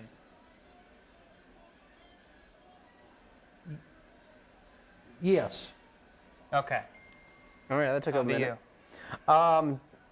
Did he? What? I think Bad News would have fit in better during the Attitude Era. I know Probably. I've said that before. But he would have been old, but What he? Okay, he was already older here. He was in his 40s. Did they wrestle during? Were they more prominent in the 80s? no. Okay. Okay. Audience turn to ask a question. And if you get a lot of them, John C., just maybe read them in order as we Yeah. go back and forth. Mhm. 17 guesses, folks. Will you win my game of 20 questions? Oh, he did a little. As Bad News Brown goes to work on the back of Jake the Snake Roberts. I always like Jake's gear, his boots, his tights. They always look very colorful, very unique. and they fit the gimmick. They fit the gimmick. Do you have a preference for wrestlers wearing certain types of gear? Are you more of a trunks guy, tights, singlets, or it all depends on the wrestler? Depends on the guy. Depends on the guy. What? What's funny? Oh, somebody removed it. What did it say? No, don't worry. Who was number 3? Okay, Screaming Baboon asks, did they main event? No. No, okay. Did they wrestle in the WWF? Yes. Okay.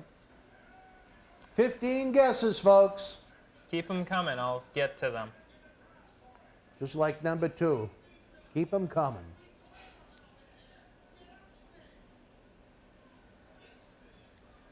I didn't see the need for the boss man as the referee in this match. I thought the gimmick with the sewer rats was more than enough. One man's opinion. Oh wow, they're on a delay there, are they? If you go back into the archives of Wrestling Insider's Party with Marty, Marty and I That's you break pointing down out. There's a SummerSlam delay. 90. Are they a manager? At a TV taping leading up to this show, the Brooklyn Brawler Steve Lombardi let the sewer rats out of their cage, and it led to mayhem backstage. No, would you want to deal with an angry sewer rat? I certainly wouldn't. No. Screaming Baboon asks, are they a manager? Yes. Okay. Are they male? No. Okay. 13 guesses to go, folks. Now, why was Boss Man included in this? What was the feud over? I have no idea. I think they didn't really have anything for him for the show, so they just... That wasn't a DQ right there? Or was he just... No, he was very lenient. Oh, Oh, well, apparently not no, for maybe the... not. And Bad News never wanted a job. He never wanted a job at all, did he? In his mind, he was promised he was going to be the first black WWF champion, so why should he lose? And not only that, you know, at WrestleMania he worked Piper. I mean, he had a pretty good run. Yeah. John C., do you have one from the fans? Screaming Baboon asks, is it Sherry Martel? No. Is it Sunny? No. Okay. So that gives us 11 guesses.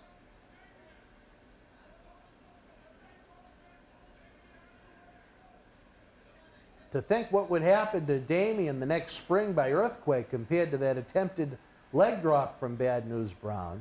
No almighty one, it's a sewer rat.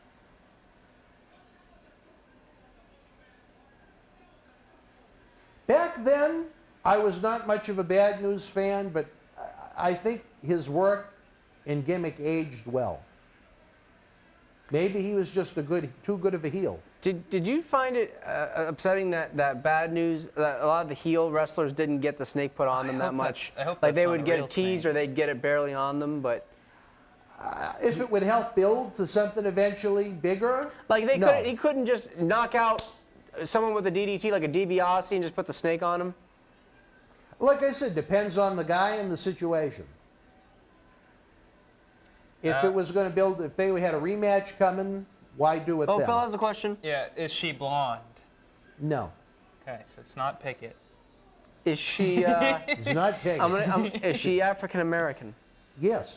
Oh, okay. Now we're getting somewhere. Your turn, audience. Will it be Baboon with the next question, or one of you other fine folk? Again, that Super Chat button is open for business, as is BostonWrestling.com. His VIP packages and tickets are available. Oh, these- Forget about WrestleMania 7. It's Boston Wrestling MWF's 20th anniversary, Saturday night, November the 13th, Memorial Hall, Melrose, Massachusetts. A plethora of great legends will be on hand with a live wrestling event, autograph photo, fan fest, VIP Q&A, plus we kick off our annual Paul Bearer Holiday Headlocks Toy Drive. Back to John C. They want to know if it's, the people want to know, is it Sapphire? They won. It is Sapphire. I was gonna say Jackie Moore, Miss Jackie. That was going to be, I guess. Yeah. By the way, Memorial Coliseum. Not to be confused with Memorial Hall. I wish we were running Memorial Coliseum. Is that still around? Yes, it is. Really?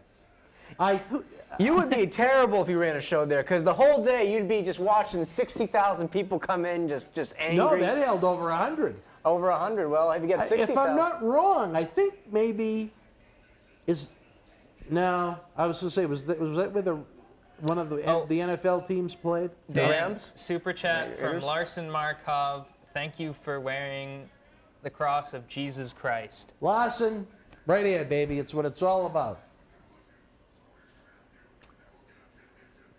Oh, here's a question from Chris Steves. Hey, Dan, just curious, will it be possible to buy tickets for the Paul Bearer Toy Drive raffle, even though I can't attend the event? Can't wait for the details on mail-ins. Thanks.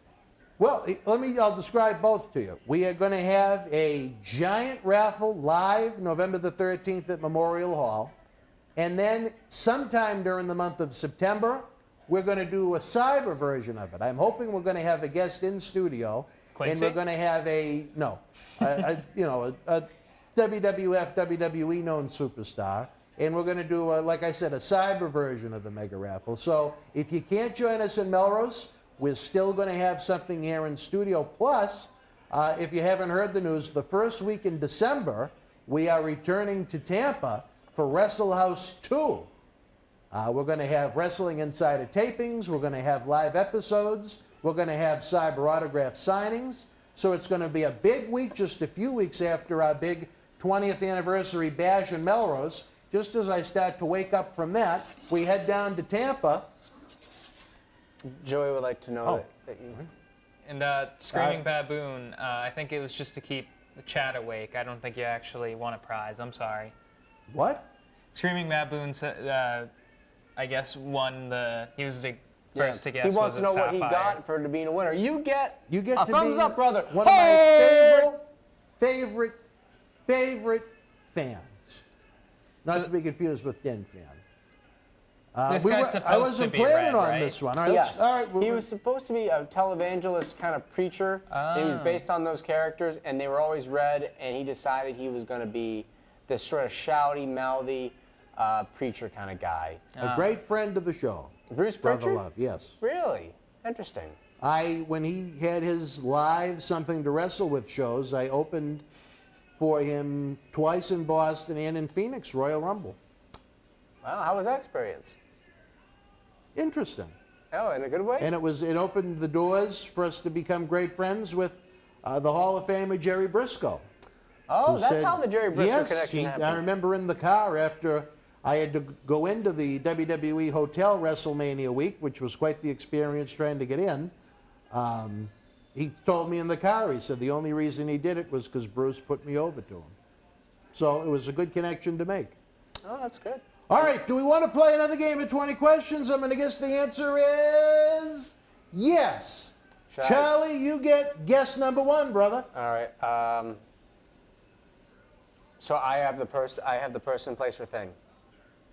Because you If did that's it. what you want to ask, yeah. Because you, okay, so I'll just give me a second. All right, what do I want to think of? All right, I've got it. I've got it. I'm good. Well, what's the first guess? No, because because you had it, it was yours. Well, you can do the next one. I was already given the answer. Oh, you mean someone told you a little Yes, bird? A little yeah, a bird? little birdie. A little birdie? I wonder where that bird is right now. All right, is it a person? No. Okay. Your turn. Fans, Charlie is 19 over like guesses Wilbur. to go. Here is a heel Sergeant Slaughter for the first time in several years. He was on. hefty. He was on GI Joe, wasn't Yes. That's why he had to leave. Well, one of the reasons he left WWF in the What, 84? mid-80s. he? That was weird, 45? wasn't it? 84, He was yeah. just a real person in a cartoon. It was unique, yeah. Oh, what are some of the guesses here? Oh, is it a WWE event? No. Okay. Is it a place? No.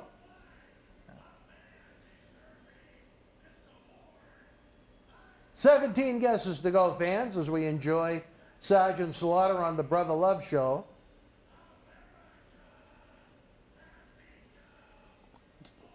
Did you find his promos to be a little hokey? Slaughter? Yeah. Looking at him now, they seem a little hokey watching them. Actually, especially once it got closer to the war, I thought they were very intense. Well, right now, they're a little... Phil's asking if it's an animal. Yes. Baby! I'm not talking about her tongue. That's not the answer. Was there a good promo that you saw, Slaughters? I should check. I haven't seen his promos in a long time. Maybe I should go back and look. I think the stuff he did between the Rumble when he won the title and WrestleMania 7 was pretty good.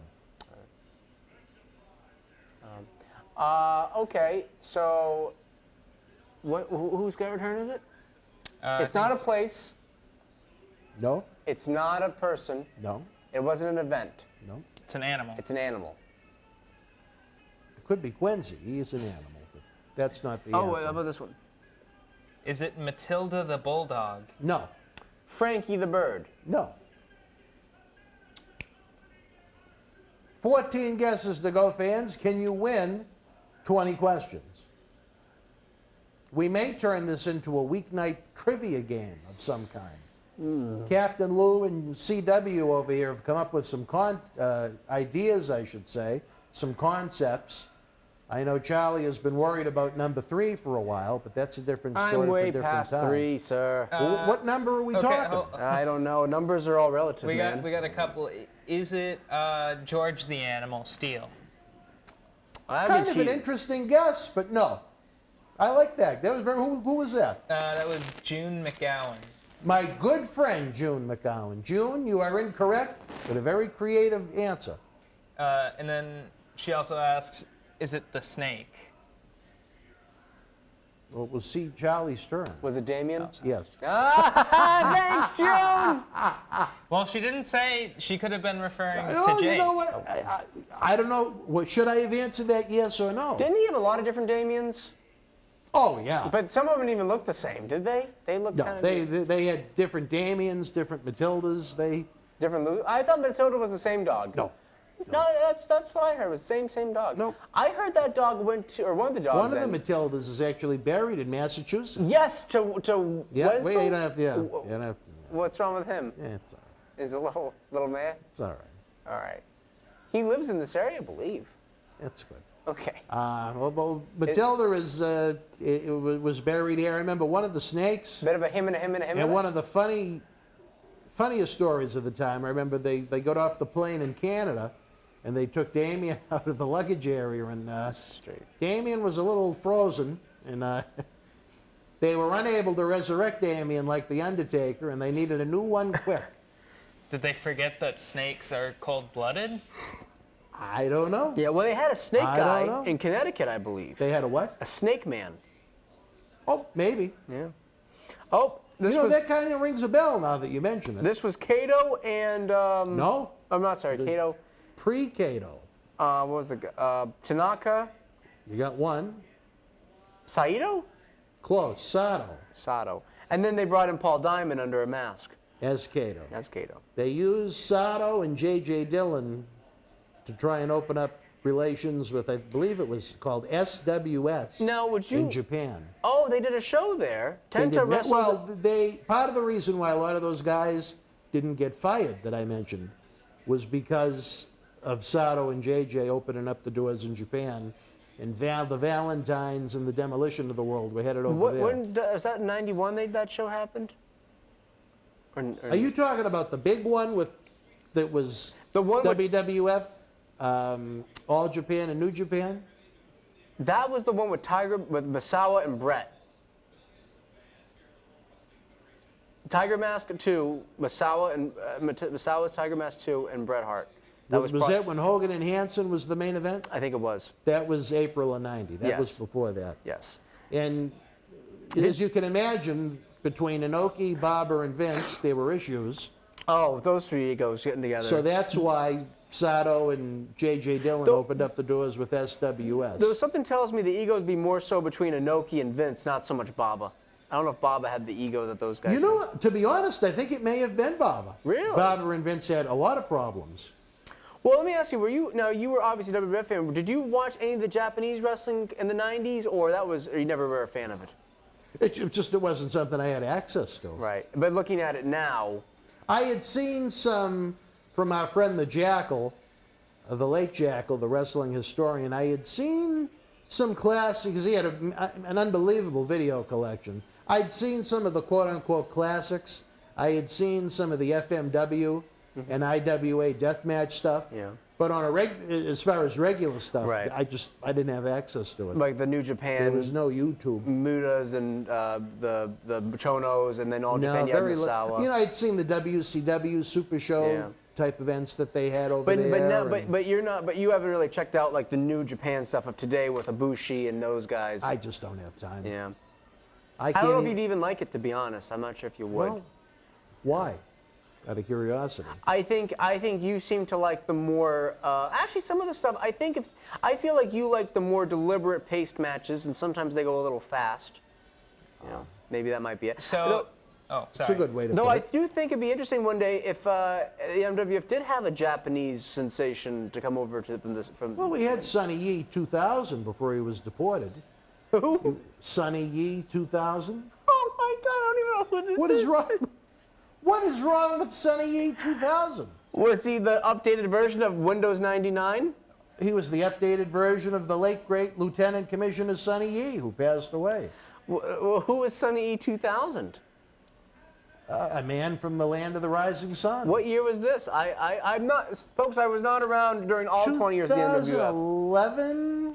I'm trying to think of when he got deported. To Japan? Yeah, he stayed in the country longer than the invite was supposed to be. So he actually trained around the same time as Sasha Banks. She would know Sonny Yee 2000 well. Would he have known Pigpen then, by extension? Yes. Yes. He might have gotten deported because of the stink. Maybe he stole the lights. Those poor lights are somewhere. Probably ruined. They probably stink at this point. So is All right, as Nikolai Volkov and Jim Duggan do this horrible job singing before this pointless match, that had no build-up, that nobody cared about. How about another round of 20 questions? This time, Charlie picks the answer. All right, I'm going to pick. Give me just a moment. All right, I have my answer. So I'm going to guess I go first because there's a lag. Is it a person? It is a person. All right. It is a person. Okay. Your turn, audience. Look at them. Orient Express were great. What a waste. Against two guys that really never even teamed Also, after this. Tanaka was wearing boots. He was barefoot by 91. It was an interesting change. Christ Savior asks, is it a male? It is a male, Christ Savior. It is a male. Is it number 3? Or 10. And my third guess. No. Is it a male? You said yes, it's a male, yes. Are they on SummerSlam 90? Hey, you had your turn. Oh, no, that was a joke. That was an inside joke. That was an inside joke. You're right. No, to answer your question, though, they were not on SummerSlam 90. All right. Okay, PK asks, are they alive currently? They are not alive. That's guess 4, right? That's 4. We have 16 chances. That leaves it to me. What decade would they be best known from? I'm going to go with the 80s, I would say. Yeah, 80s. All right, 15 guesses to go, fans. It's up to you. Oh, wait a minute. Uh-oh. Even Peacock didn't want to see Jim Duggan. Does this all the time for me. You watch Peacock often. Yeah, I watch a lot of Saturday Night Live. Resume or start? Hold on. Somebody just asked it. 15 guesses to go, so I'm Christ glad I Savior, kept my fingers up. Christ Savior asks, were they in the WWF? I'm assuming if it was the 80s.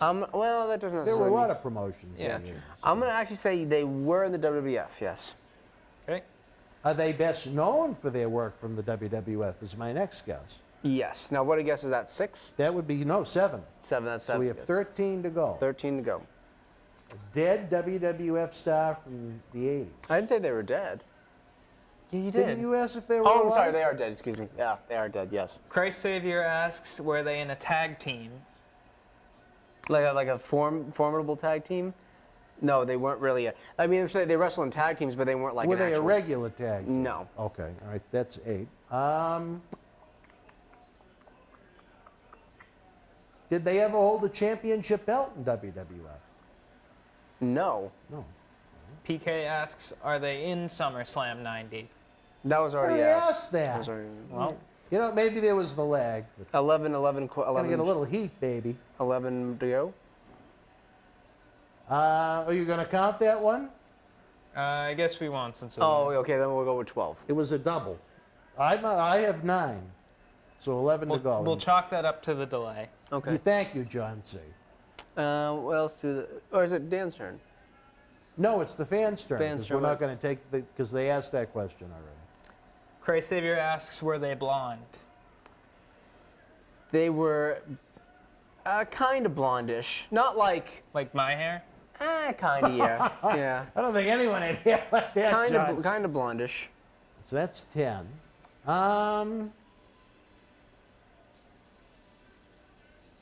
Big John Studd. Oh my God, it wasn't not Big John Studd. It was not? No. I want to give you a little hope.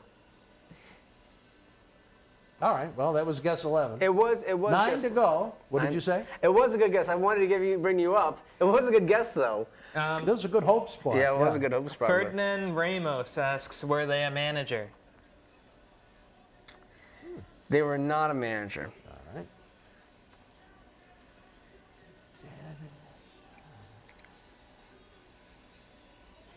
Did they ever compete at a WrestleMania? What happened? The Screaming Baboon said, only one that had hair like me was Doink.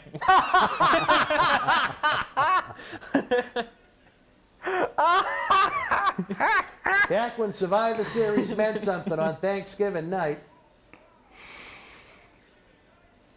Oh gosh.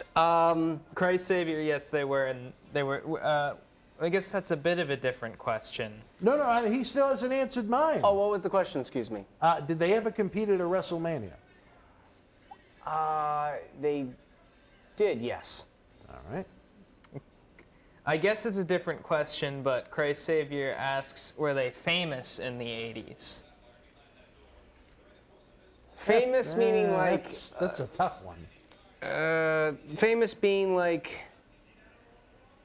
I'd probably say that means just like doing stuff outside wrestling. What are you, I guess. Googling? No, well, I was trying to think of like something about them that people are gonna think of off the top of my head. You know what I mean? What did we go over? So they're in the WWF. They weren't really part of a regular tag team. They wrestled at WrestleMania. They were blonde. Dead. They were blonde. They're dead. They were blonde. They were blonde. They're dead. Phil asks, over or under 6'2"? Phil, I love you, but that's a weird question. Phil's the kind of guy, and the fans are like, they build him at 6'1", but he's only 6 feet tall at most. Over or under 6 feet tall? He was 6'2". 6'2". 6'2". Legitimately or build? He was probably like around there, legitimately. Oh, my turn. Yes. Adrian Adonis. Oh, there's one I recognize. It was not Adrian Adonis. What about you? 5 guesses to go, folks. 5 guesses to go. It's getting close.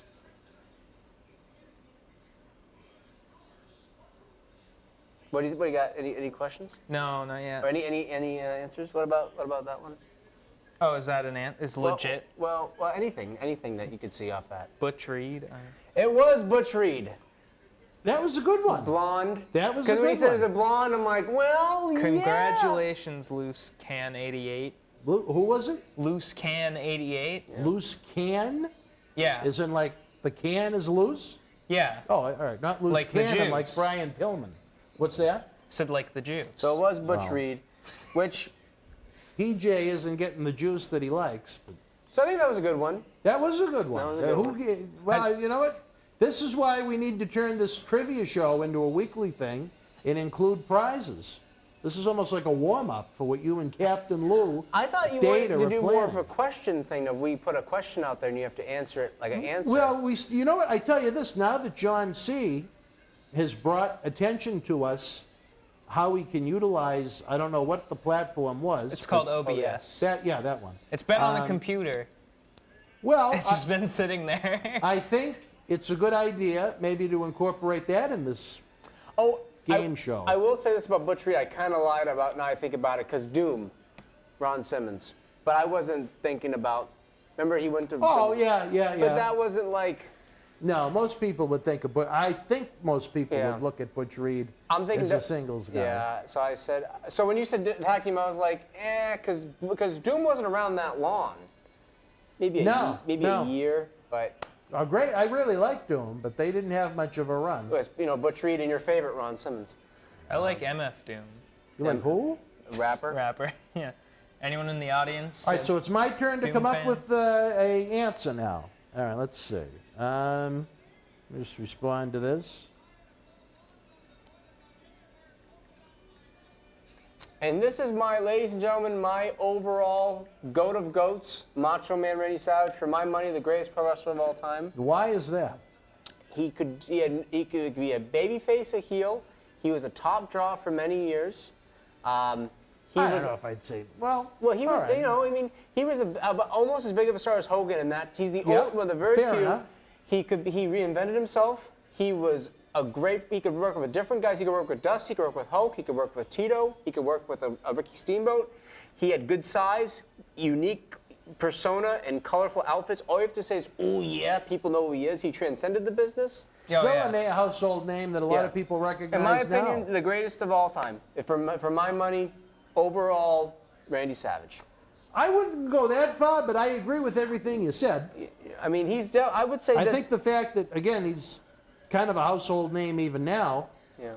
after 30 plus years after his peak. Even the way he worked was very unique to, I don't think he had any weaknesses. You can't say, well, he didn't do this well or that well. He did everything well.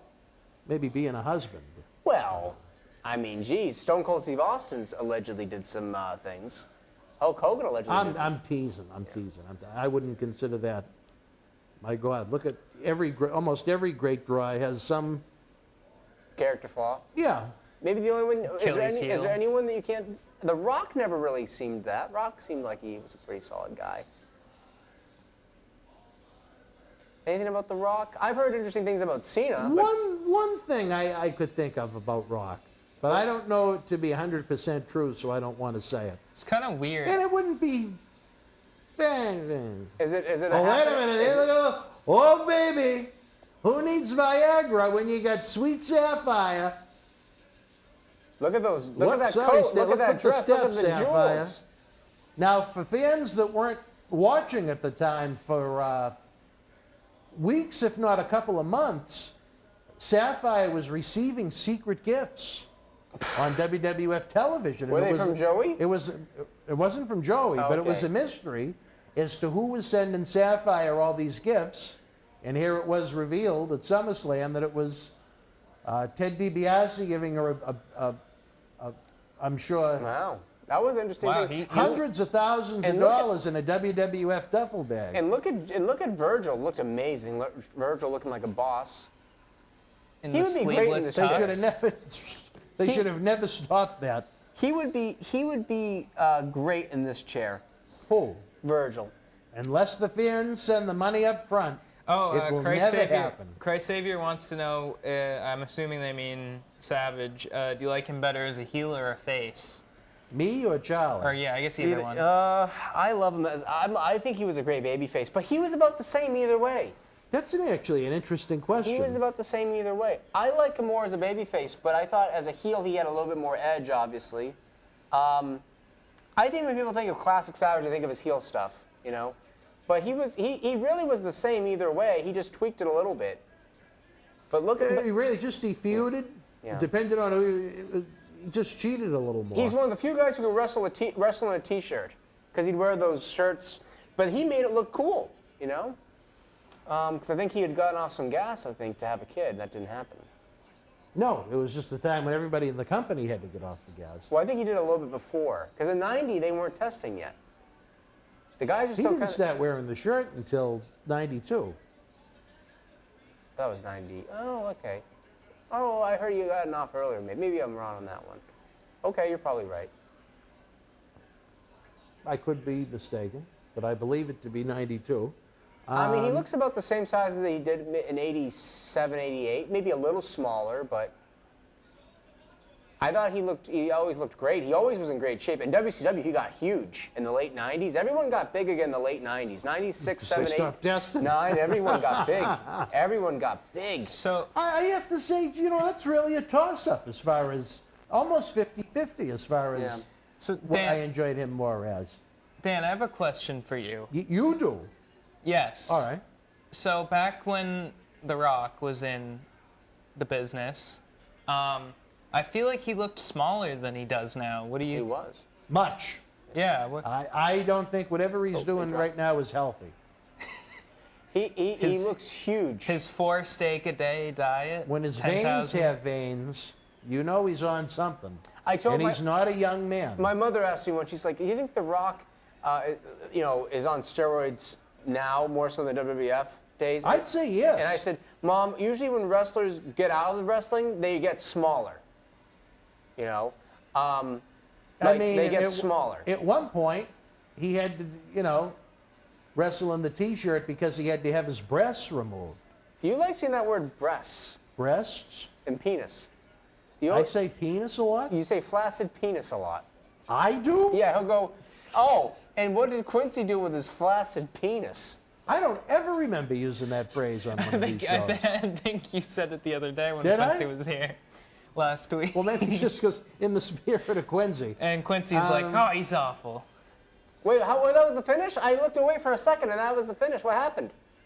Dusty was so distracted by Sweet Sapphire leaving him that it was easy pickings. Why of all songs did he choose Pomp and Circumstance? He was to be graduating high school all the time in his head. It fit him well. Yeah, it did. It fit him well. You know, a song with such like a and I'll be honest, the polka dots worked for Dusty.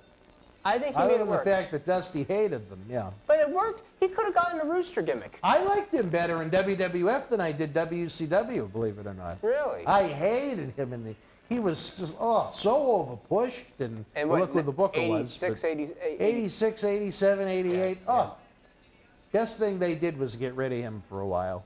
Oh, I think by that, I mean, he was still, I think up until about 86, he was, you know, I know they wanted Magnum TA in that spot, and then I would have put it on Barry Windham, but him and Barry Windham, I guess, had some issues. Or Barry Windham didn't want it, I don't know, but Barry Windham would have been the guy. Barry Windham, I don't know for certain, but it seemed like he had issues. He'd kind of come and go. I think come and go. He kind of retired when he should have been in, or I don't know, he just kind of vanished when he should have been in his prime and got out of shape. I heard about him. He was the guy, like, if he had a little bit of money in his pocket and a nice car, he didn't care about going for it. He just wanted a little something. He didn't care about putting in all the time. You know what? Good for him. Yeah. Some people are like I don't that. know what his life is like now, but... Well, and another thing about Barry was when the business got hot again in the late 90s, Barry wasn't that old, but he had aged quite a bit in his injuries and all that. And he just looked old. Look at Barry Windham at 96 as the Stalker. At 36 years old, he looks old. He looks much old. older than his 30s. He An looks interesting old. fact. And then you got a guy, Kevin Nash, who was the same age, maybe a year or two older. Scott Hall, Bret Hart, they looked Running young. the world. They you know. He is as a result of him is how and why Bray Wyatt got his name. The Stalker? No, Windham. Windham? Oh. So, who was it? Oh, I lost For those that like factoids. Well, his dad is IRS. Yeah. Ferdinand Ramos asks, who is on your Mount Rushmore of worst wrestlers? Oh my God, that get way worst? too much credit. Wait. Oh, What's the question? boy. Getting way too much credit? Yeah, overrated wrestlers. Well, Overrated or That's lousy? what he says. He says wrestlers that get way too much credit. Oh, he missed shots. Okay, Phil, I didn't know that exactly.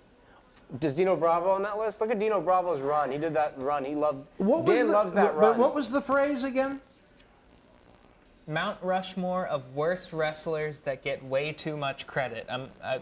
That's almost two different things to me. Yeah. Worst wrestlers. I can give you a few worst wrestlers. Oh, Lex was not. Lex was a little underrated. Joey. Lex You was a think little Lex underrated. was underrated? Lex was underrated. Go back and watch 88 to 91 Luger. He was pretty good. He was pretty good, and he was over. Who was he working with? He was over, Joey. You know it. Flair, Steamboat. Oh, he had some great guys to work with, but he still put in his. Look, if you took 1990 Lex Luger, put him in today, he'd be the biggest star in the business. People seem to be saying Bastion Booger. Oh, yeah. Well, was he? They never really gave him a push. I wouldn't consider him even maybe upper undercard guy. I can think of far worse than Bastion Booger. Hogan with a great promo. Is that oil or sweat? Probably, maybe hot stuff. Guys used to use that hot stuff back in the day. Well, like icy hot? Well, it was like this thing it was for guys who wanted to look red or really tan. They'd put this hot stuff on, but if it got in your eyes, it really burned. I'd imagine. You know, it's interesting. Tugboat was supposed to be in Hogan's corner. Razzie Fry says As I mentioned earlier on, there was a confrontation between Vince and Tugboat at the TV taping prior to this, which is why Boss Man just kind of got put in 2 slots on one show, which was kind of odd. Now, was that what was the confrontation about? I don't know. That's why I always wanted to interview him and ask him. Now, Marty has been talking about 1990 quite a bit. He's been talking about 1990 for the last 6 months. But it's funny, you'd never think there'd be that much going on in 90, but apparently there's a lot going on in 90. Well, and we have a very detail-orientated program. Yeah. I want the questions, even the small stuff. But that Mount Rushmore question is just difficult based upon the way it's worded. I mean, as far as lousy goes, my God. As far as those that were overrated, that's two OSW different Reviews things. agrees with Charlie. OSW Reviews, great show on YouTube, by the way. What is it? OSW Reviews. I need to plug them. Well, what? Are they plugging me? I'm throwing a 2-second plug. Fuck them. It's a Charlie plug. They can go run with Dino Bravo. Oh, he's still running, God bless him. You know, he was running to get some cigarettes, I heard last time. Didn't work so well, but Stone Roses 1989 says, "Poor Marty. Dude probably thinks it's 1990 right now." I think he wishes it was 1990 right now. Poor guy. I he love sent Marty. me a picture today of Marty and Tony together at some fan fest yesterday. Have you heard from Mr. Atlas recently at all? No. Well, he's happy stealing his money, so. He's $200 pewter. I don't know is that how an much Acer? use the pewter gets.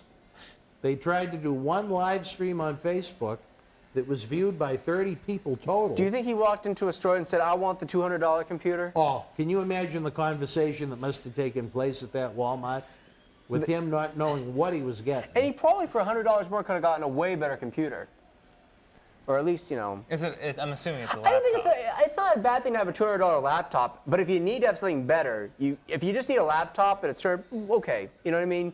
I need something for this and this, no big deal. But if you're, oh look, Boss Man's been put Potatoed by bad news. Nathan Jones, Aldo Montoya, Outback Jack. Aldo Montoya, he's going to be there November the 13th. Yes. Oops. Although I'd actually consider him underrated. He was very good. Are you more of a fan of Aldo or his? Well, I mean, as Aldo, he was just in WWF. Yeah. So, but wasn't there that other guy that he was instead of Aldo? In WWF? No, in some other place. Yeah. Yeah, what was that? Just Incredible? Oh, Just Incredible. I didn't know if we were going to kayfabe that for the people at home. I think. No, did you like him more as Just Incredible? Honestly, did you like him more as Just Incredible or as Aldo? I think they could have done a lot more with Aldo than they did. But I enjoy Just Incredible quite a bit in ECW. But what was Just Incredible's gimmick? Was he just an asshole? Pretty much. He was just a late 90s asshole? Just a late 90s asshole. Yeah. He wore the jeans, which I Jean shorts. I'm assuming that's why they called it the Attitude Era. Yeah. There's a lot of attitude going on. Yeah. Justin, you know, he was he had a good run as world champion. George there. Steele. Underrated, I think, as a performer. He ate a turnbuckle and got over. Who else could do that? He was good in Ed Wood. Who else could do that? He had a hell of a run. A very interesting life. Where he was I a remember school teacher and a high school football coach. We had Adam here, Captain. We had Captain Lou here. And we were watching that Saturday night's the main event. And it was George Steele, Sheiky. No, Saturday night's main event. Or Sheiky, yes, you're right. Sheiky Baby, Steele, and Nikolai against Wyndham and Rotunda and then Steamboat in the weirdest six-man match of all time. It was an odd way to do the turn with for Steele. And I think actually Steele took the pin. Or was that Sheiky? I can't remember. Barry will rolled up someone. Might have been Steele. Well, they turned Steele babyface, so while I don't remember, it would make sense. Okay, Ferdinand Ramos has another question that's sort of similar, but it's a lot more simple. Okay. Who is in the Hall of Fame that shouldn't be? Whoa. A lot of people. There's a long list. The Bella Twins will probably be number one. You're not a fan of the Bellas? No. Beth Phoenix. Coco Beware. Oh, I think Coco belongs. Come on. Coco In the was Hall a great of Fame? Hold on. The Hall of Fame's a work, first of all. We can admit that. It's not real. No Hall of Fame's ever real. Pete Rose should be in the Baseball Hall of Fame. He's not. But he's in the Well, WWF I'm trying to Hall. answer the gentleman's question. Coco, I think, is somewhat deserving. The Super Chat is open for folks that would like to ask questions and play games. It has to be for top-level wrestlers, I guess you're trying to say. No, the question was who is in the Hall of Fame that doesn't belong? All right, then. So you don't think Coco should belong? Dr. How What Where says he thinks the Miz is awful. The Miz? I think he's underrated. I think Miz is a pretty good worker. I think he does his job well. Yeah. I think I saw him on a ghost show once. You probably did. Yeah. Yeah, that kind of rings a bell. I think he's pretty good. I think for what wrestling kind of needs, he kind of fits that. You know? And I know it's going to sound petty, but I don't think Tony belongs in the Hall of Fame. Atlas? Yeah. In the WWE Hall of Fame or any Hall of Fame? And the WWE. Should the WWE Hall of Fame only be for WWE participants? Ric Flair. I think at this point, no. But Tony was a big star at one point.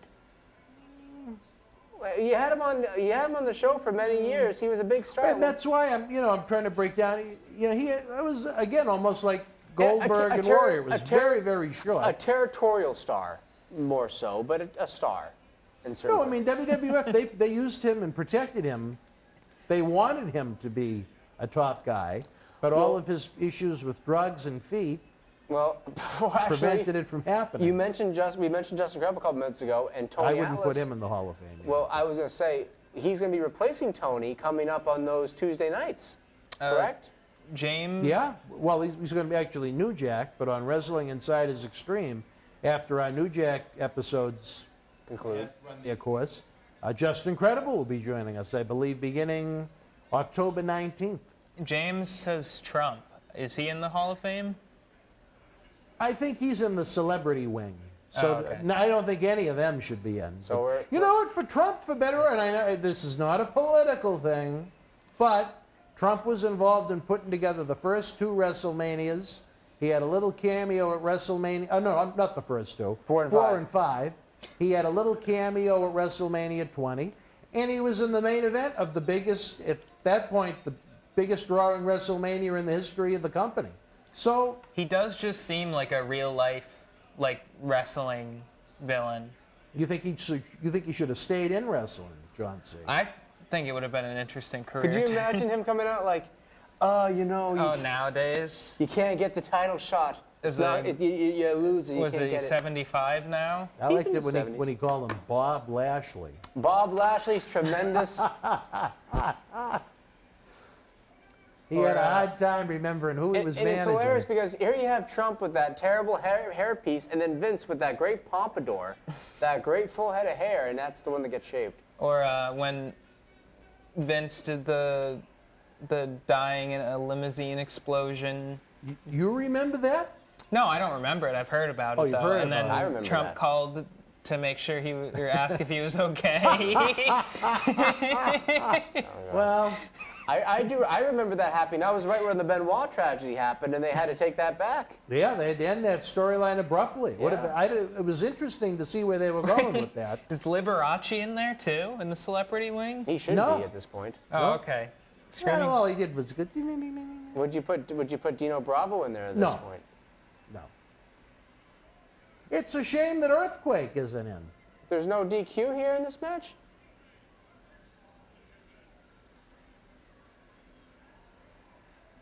Yeah, it's turning into a melee right now.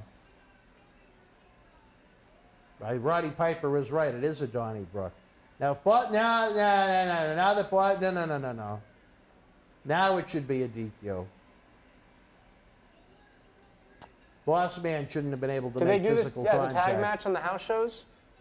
Probably did, right? No, they did Tugboat and Duggan against Bravo and Earthquake on the house shows. Oh, Another God. reason why business was down. That would have been the drizzling poop. I don't even know what the worst part of that match is. Oh, terrible. 90 was just such a bad year after WrestleMania 6. This pay-per-view, though, isn't that bad, apart from some... Fair enough. I would call it fair. Listen, I wouldn't call it bad. Is this better than Extreme Rules? Yes, Okay. much.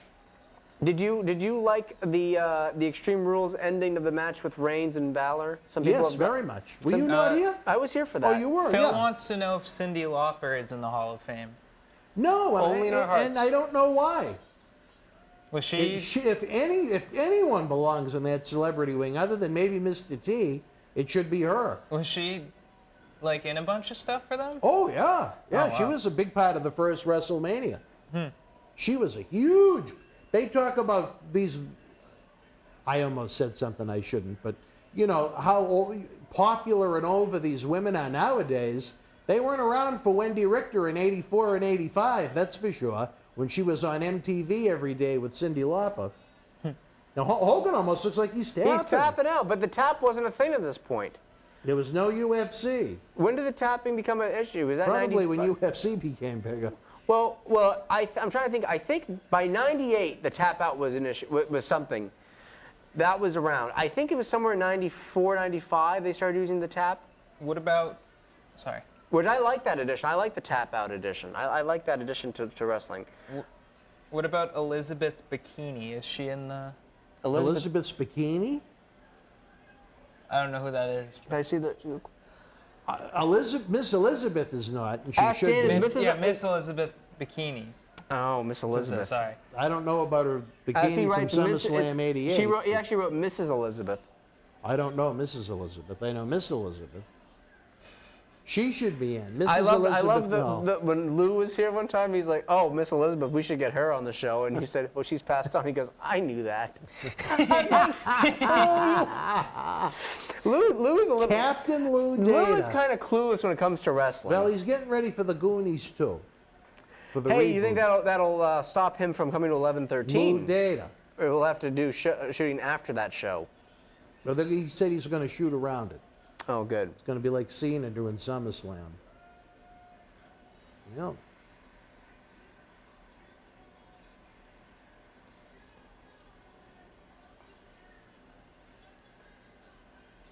Piper has such aggression in his voice.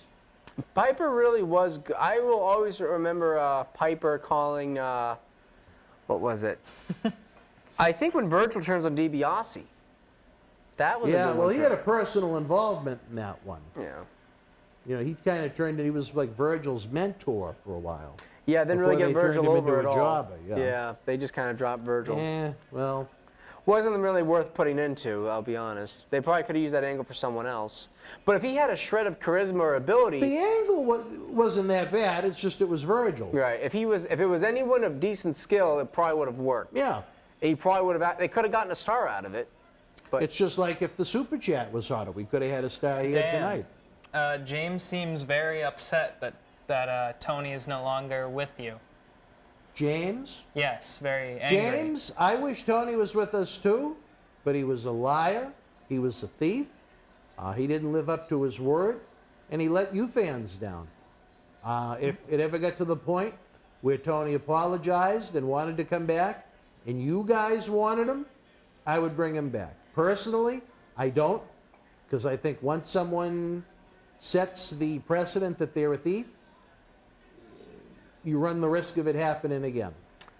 Now, I mean, there's ways we could dance around that, not paying him in advance for certain things, but it would be difficult. But if I had my choice in a perfect world, I'd love to have the Tony that we had back. I'm sorry he's not here for you.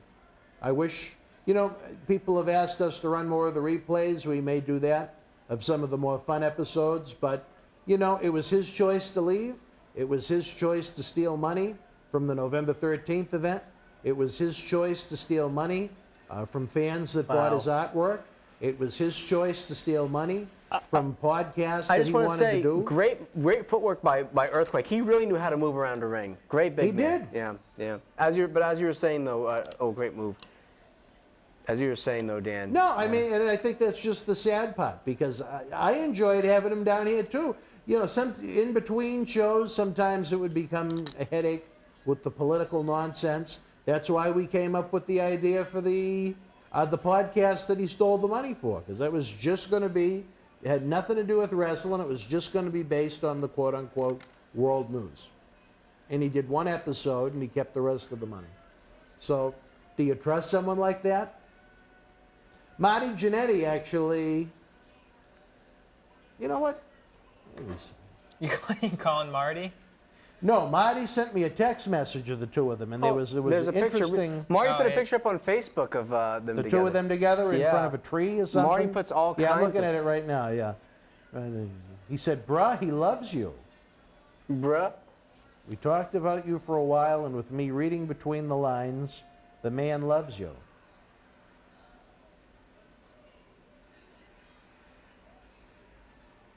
He kicked out.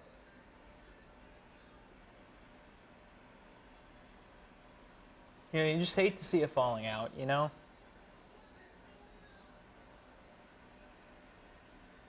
Well, you know what? Maybe I'll try reaching out to Tony again. Who knows? Imagine if Marty Jannetty, who Tony accused of being a racist, could put the Marathi Atlas connection back together Those again. two are two peas in a pod, I bet. Didn't New Jack call Tony a racist? Yes. New Jack hated Tony. Hated Tony. I always think of this picture But of I'll Tony. always look at it like this. I would ask the fans first before if it ever got to that point. If he was interested, should we bring him back? I don't know the answer. He did it. Yeah, you don't need him. Big leg drop from Hulk. Oh, there it is. There it is. Look at Dino Bravo being useful. This match went long, didn't it? I'm telling you, this was a hot feud and a hot angle. I would have given Earthquake to Warrior. I think there was more, but then again... They just had already gone through their run. I mean, come on. Earthquake falling over for him? He was tired. Well... Hey, even Hebner's shirt's ripped off. It's a melee. A melee? Why? What? Ooh, bullhorn. Sorry, Earthquake. Bullhorn Well, I to the wonder head. why the platform for the sewer rats is still out there. Oh, It's not like they were doing table spots. Well, in I guess 90. they're going to do a table spot. Oh, wait a here. minute. Well, Oh. here goes that theory. I am the table. Was that a Lulu I didn't reference? remember that. What? Is that a Lulu reference? Who? The Metallica album with Lou Reed? I am the table? Yeah. I got that from OSW Reviews, I think. Oh, no, I got that from Botchamania. I Not am the Lou ta- Data. Not Lou Data. Oh, Botchamania, that's a great show, too. Anyway, Quake's back. What's up with you and my little shameless plugs? You do your Are they shameless plugging plugs. anything for you? Are they doing anything for you? Maybe they are plugging me. Oh, It doesn't cost us Sounded anything. wrong, but- okay, so this is great. So he bumps for Jimmy Hart, but then he gets hit with a chair, stands Hey, there. step- 6'5", 300-pound guy. What was Dino Bravo's? Was he just someone's lackey at this point? Yeah, Earthquake. Oh, he's brought out the club. He had a great manager in, what was it, Johnny Valiant? Or Frenchie Martin? Who? Oh, yeah, he had Frenchie Martin for a while. Yeah. When he, Oh, oh, God, wow, look look at at the blood from those chair shots. Shit. That's a lot of sweat, and I was a big man. He was laying those shots in.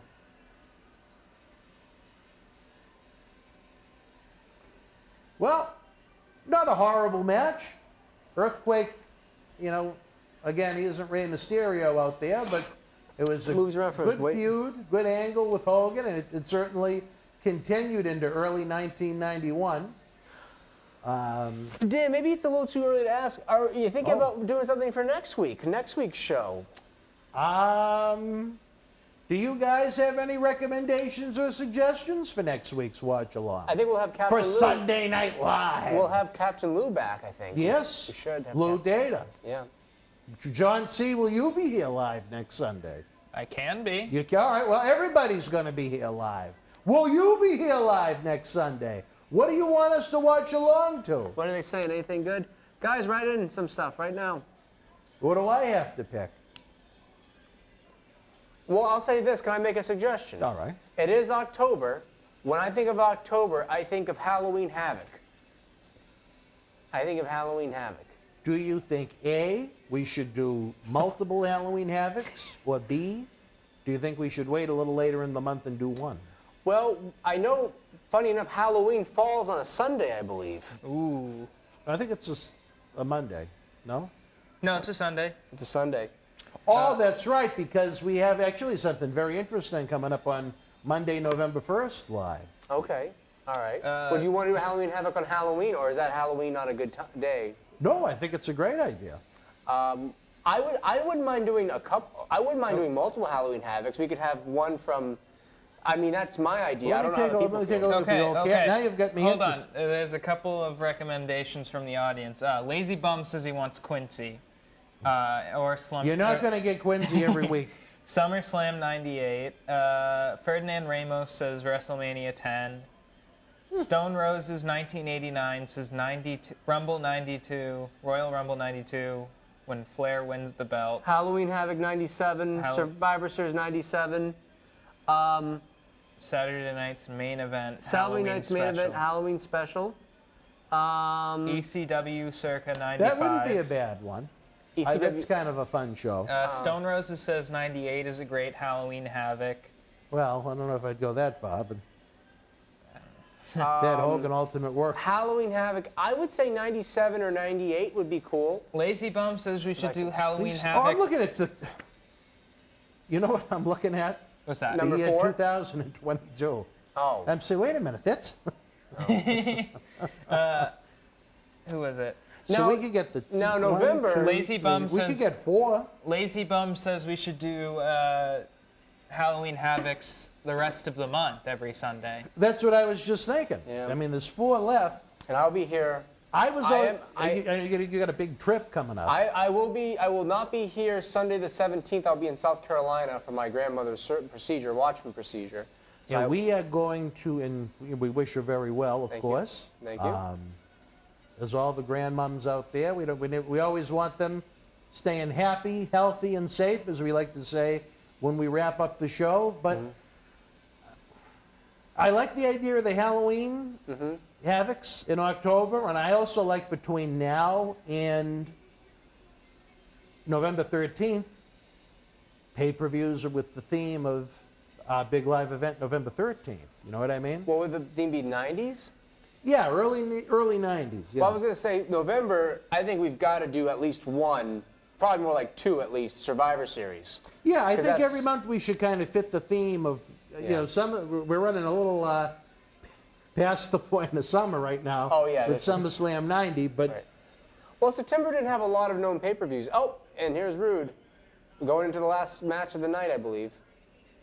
Rude looked great, as always.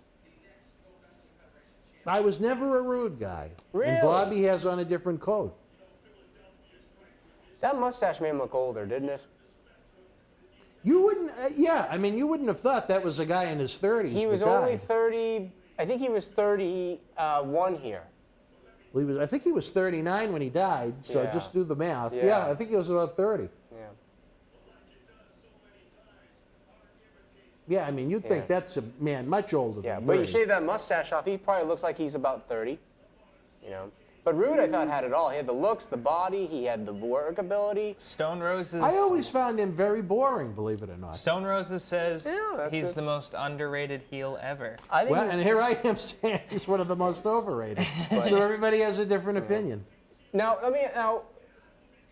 Rude, I don't think heard, he was necessarily bad. I just, Bruce Pritchard has a story about Rude at this point was really trying to shred down even more, and he would cut carbs, and he was basically like a Marty on the day of a show. He was very irritable because he wasn't eating his carbohydrates that much. Because to get lean, a lot of times people cut carbs. Yeah, to get abs like that, you have Well, to like not drink water for a day. I'll tell you a story. Funny, as you can tell, it has nothing to do with my physique, but.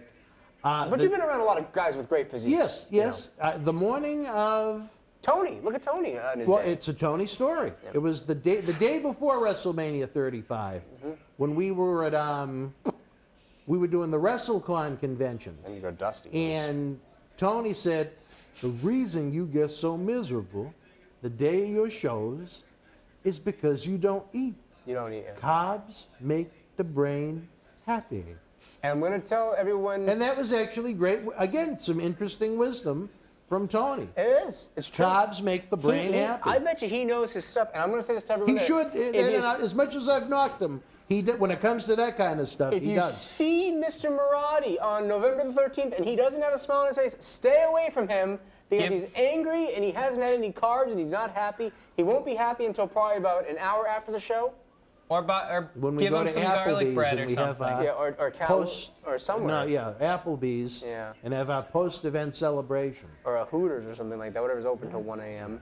I don't want as long as the boys behave themselves. Behave themselves. Yes. Yeah. Because you've got some young stallions coming in. We do? Yeah. We Which do. we will talk about in the coming weeks. Yeah, absolutely. Yeah. So. Did I miss something, John C? I didn't want to talk over you. A lot of people talking about Rude being a smoker. He was a smoker. Who was a smoker? Rude. Oh, I thought they meant me. I was going to say, I detest cigarette smoke. Anything else? Yeah, Rude was 40. He was kind of one of the first guys of that generation to die. I mean, Stud died a little bit before him. Adonis obviously died in the 80s. Oh, but, this was a big difference. but it was before when everyone was dropping off. Super chat from Screaming Baboon. Dan, tell me the story of Goldust beating off in the back of Commissioner Von Johnson's Oldsmobile Cutlass Supreme, grimacing and moaning with the gold paint on. He didn't have the gold paint on during it.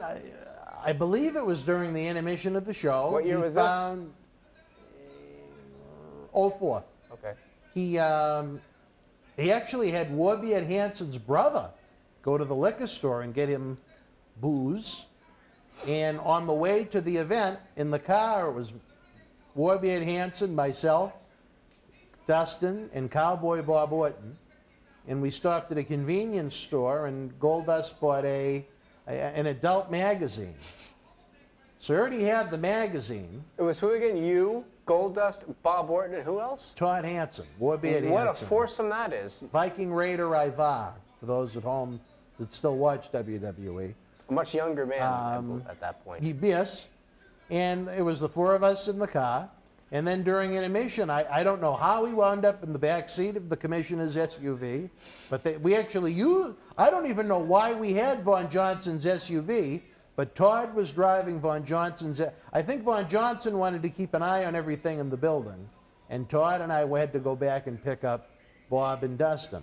So then during it, I don't know when the transaction took place, but Dustin gave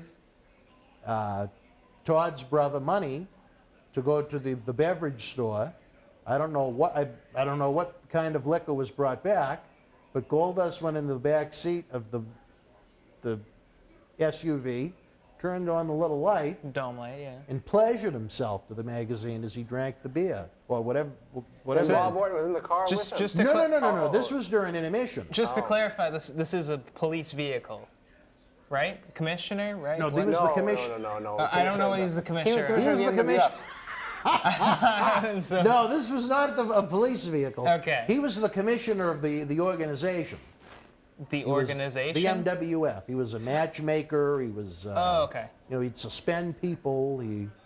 So in the back seat of his car, a little DNA matter, maybe for the police to investigate. Okay. As Dustin exploded, drinking his booze and reading his magazine of filth. Do you know which one it was? The magazine. What magazine?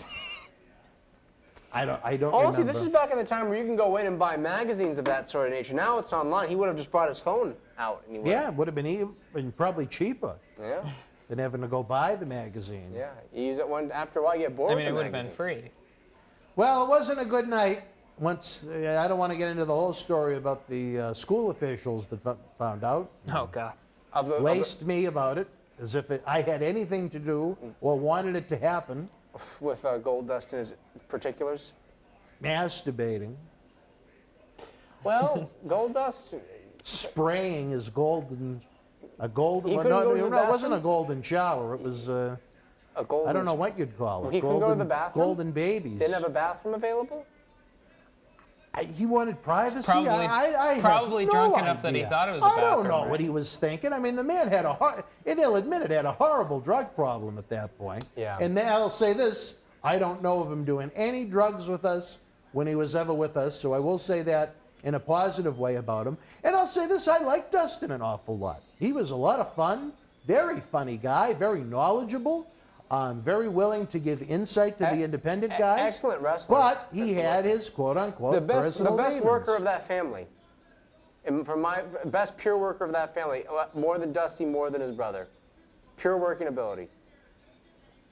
Dusty was over, but in the ring, in terms of smoothness and fluidness. I think I was not a big Dusty fan, but I think Cody's very good.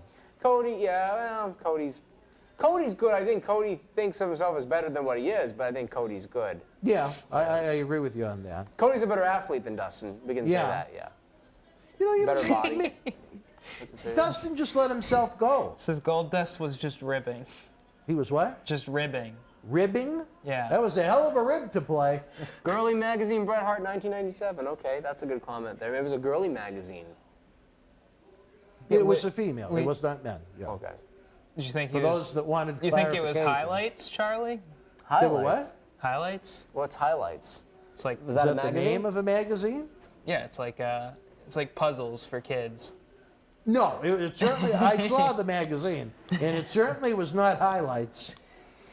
So, It was one of those ones where the cover had something in front of it, so you couldn't see the cover. so did Goldust do a lot of shows for you?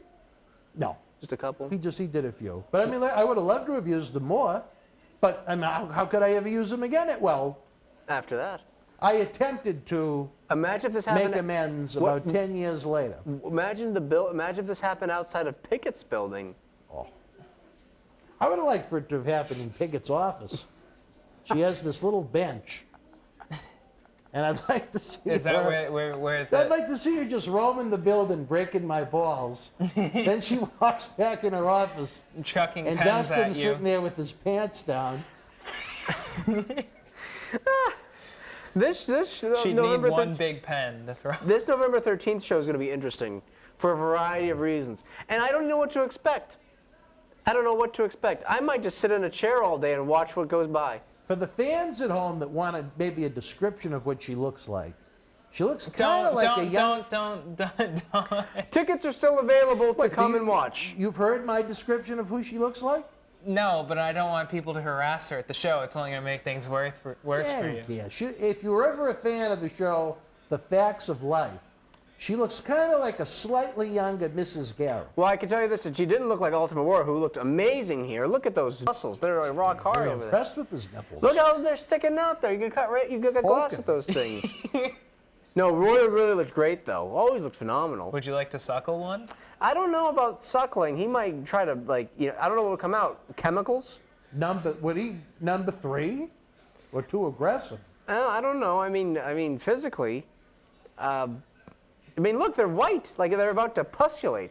That is weird. Yeah, isn't it? Was that just a steroid side Did you notice all the stains on the belt? Oh, the stains? Oh. Stains, yeah. There's a lot of stains on that belt. What was he doing with it? Oh, he was dragging it, Hopefully maybe. not the Goldust thing, but maybe he got Is it face supposed paint to- on his hands. Is it supposed to look like copper? Or Is it supposed to what? Is it? The belt. It was I'm gold. saying, is it supposed to look like patinaed copper, or is it like fake tan? No, it's supposed to be, golden plates on a bright baby blue leather background. The Warrior was big into his colors. Yeah, and Warrior had a couple of different strap colors, I believe. It was sad that Sergeant Slaughter had to win a purple belt, but It looked great on Warrior, not so much on Slaughter. yeah. Do you like the different color straps? I know the white Intercontinental. I No. like the white one. No. The white Intercontinental was good. I'm a classic black guy. So you're not a fan of the North American title for NXT? He's got that red. That one I don't mind. Because it's not too bright. It's not too distracting. But I hate the reds. I hate the blues. I hate when he did it. I hated all the Do you hate the Goldust different gold one? colors. The Goldust gold one? Yeah. I I'm a black guy. I know. I'm a I black understand. guy. I like those. So correct me if I'm wrong. This is the guy that people thought died because there's like a contract dispute or something. Oh, well, the theory when he came back in '92, they thought it was a different guy. thought it was At a one different point guy. in the early 90s, people did think, I don't know why, that he died. Did you get to see the Dark Side of the Ring on him? I did. What do you I think? thought it was very good. I thought it was excellent too. It gave a little bit more backstory to him, I thought, than what's been told about. I think there was a difference between Jim. I know Warlord talked about this. There was Jimmy, and then there was Warrior. Sorry, Screaming Baboon just typed something foul that I don't want. Foul. A Screaming Baboon. What did you write again? You should write You it can again. look at it. It's right here. Which one? Here we have the redubbed Ravishing Rick Rude theme song. Oh, redubbed, yeah. And he had cut his hair by this point. He kind of just wanted to change up his look. He looked kind of better with the short hair. I think he looked more serious. His best work was I'll probably give you that. I'll give you his that. best work was probably WCW, honestly. He did a show for I Tony just- Rumble back in the day too. No, No, he did 91. that was ICW. Oh, well, he Tony did- was a booker there, but it wasn't his promotion. But he didn't book. Savoldi's ran He it. didn't book Rick Rude. Did he reach out to him and book him to appear? That I don't know. 'Cause I that know was before- he was booking the That was matches before and so you got on. into the business. Yeah. Yeah. You didn't get into Oh, what, my God, at that point 93? in 91, I only would have been 11. But you didn't get into what, 93, 94? 93, October of 93, October 23rd, 1993. So you've been in the business for 28 years, just about. And you know what's the cool thing about that is I have this theory that the business, like anything else, changes roughly every 4 to 5 years.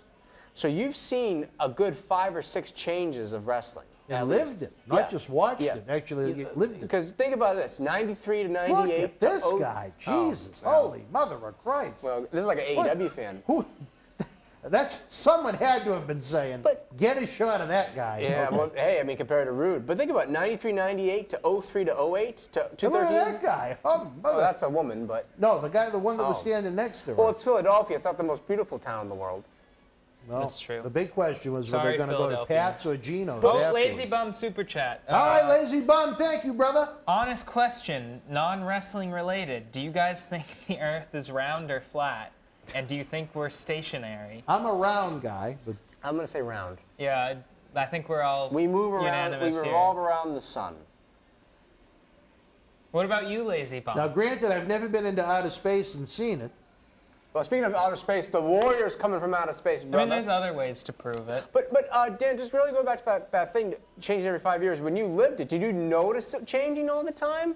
Or was it sort of like after the fact, when you look back, you're like, oh, it changed? You know?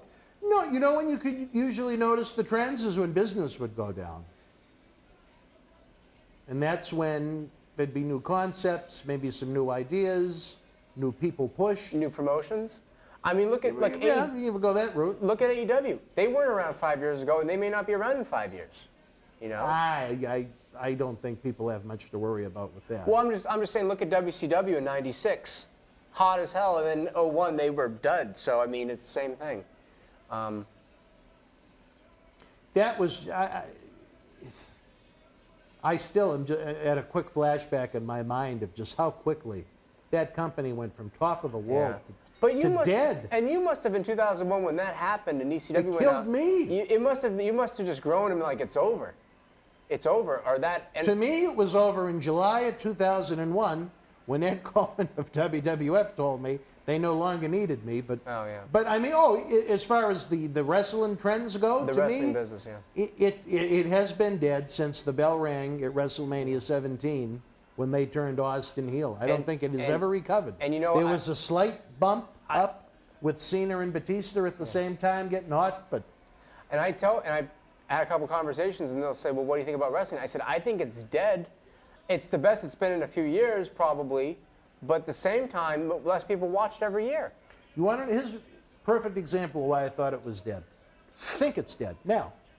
WrestleMania weekend, Florida. Mm-hmm. Now, COVID is going on. It wasn't WrestleMania, but one of the days, the day we had Al Snow, that morning and afternoon, we went to Universal Studios, which is about 45 minutes or so away. WrestleMania weekend now. I mean, granted, it's not in Tampa. One wrestling shirt in the entire theme park. WrestleMania weekend. Yeah. It was the first, so the day before. And if you went there back 20 or so years ago, you would have seen every type of T-shirt around. Oh my, it would have been filled with them. It would have been filled with them. One person had a wrestling T-shirt on WrestleMania weekend at Universal Studios, which is the same type of demographic that, or any wrestling company would be looking for. Yeah. Someone that would want to go to a park like that. I could not believe it. One wrestling T-shirt. Yeah. And I was purposely looking. I wanted to see. What was the wrestling T-shirt? Do you remember what it was? Austin 316. And he probably just pulled it out of his drawer. I was standing in front of the Shrek ride when I saw the guy walk by. I said, I can't, and it was like a few hours after I'd been there. Oh, wow. Ruder was already busted open. Jesus, he was really trying to get this match over. Just incredible. I know you weren't a fan, but I think the world of Rude. I thought he was great. And I actually liked Warrior. I think Warrior, people say Warrior was a good worker. Warrior worked his character very well. I thought Warrior worked himself really well. He had great matches with certain opponents. To me, Hogan Warrior WrestleMania 6 is one of the greatest matches I've ever seen. The first time you see it, it's very good. Big J21 wants to know if you knew Jim Wilson. Dan. Did I know Jim Wilson? Yes. Jim Wilson. Is that Renegade? No, that was Jim something. Screaming Baboon said somebody stole his highlight of the night T-shirt 18 years ago. Well, I'm very sorry about you losing the highlight of the night T-shirt. I hope you're able to find another one.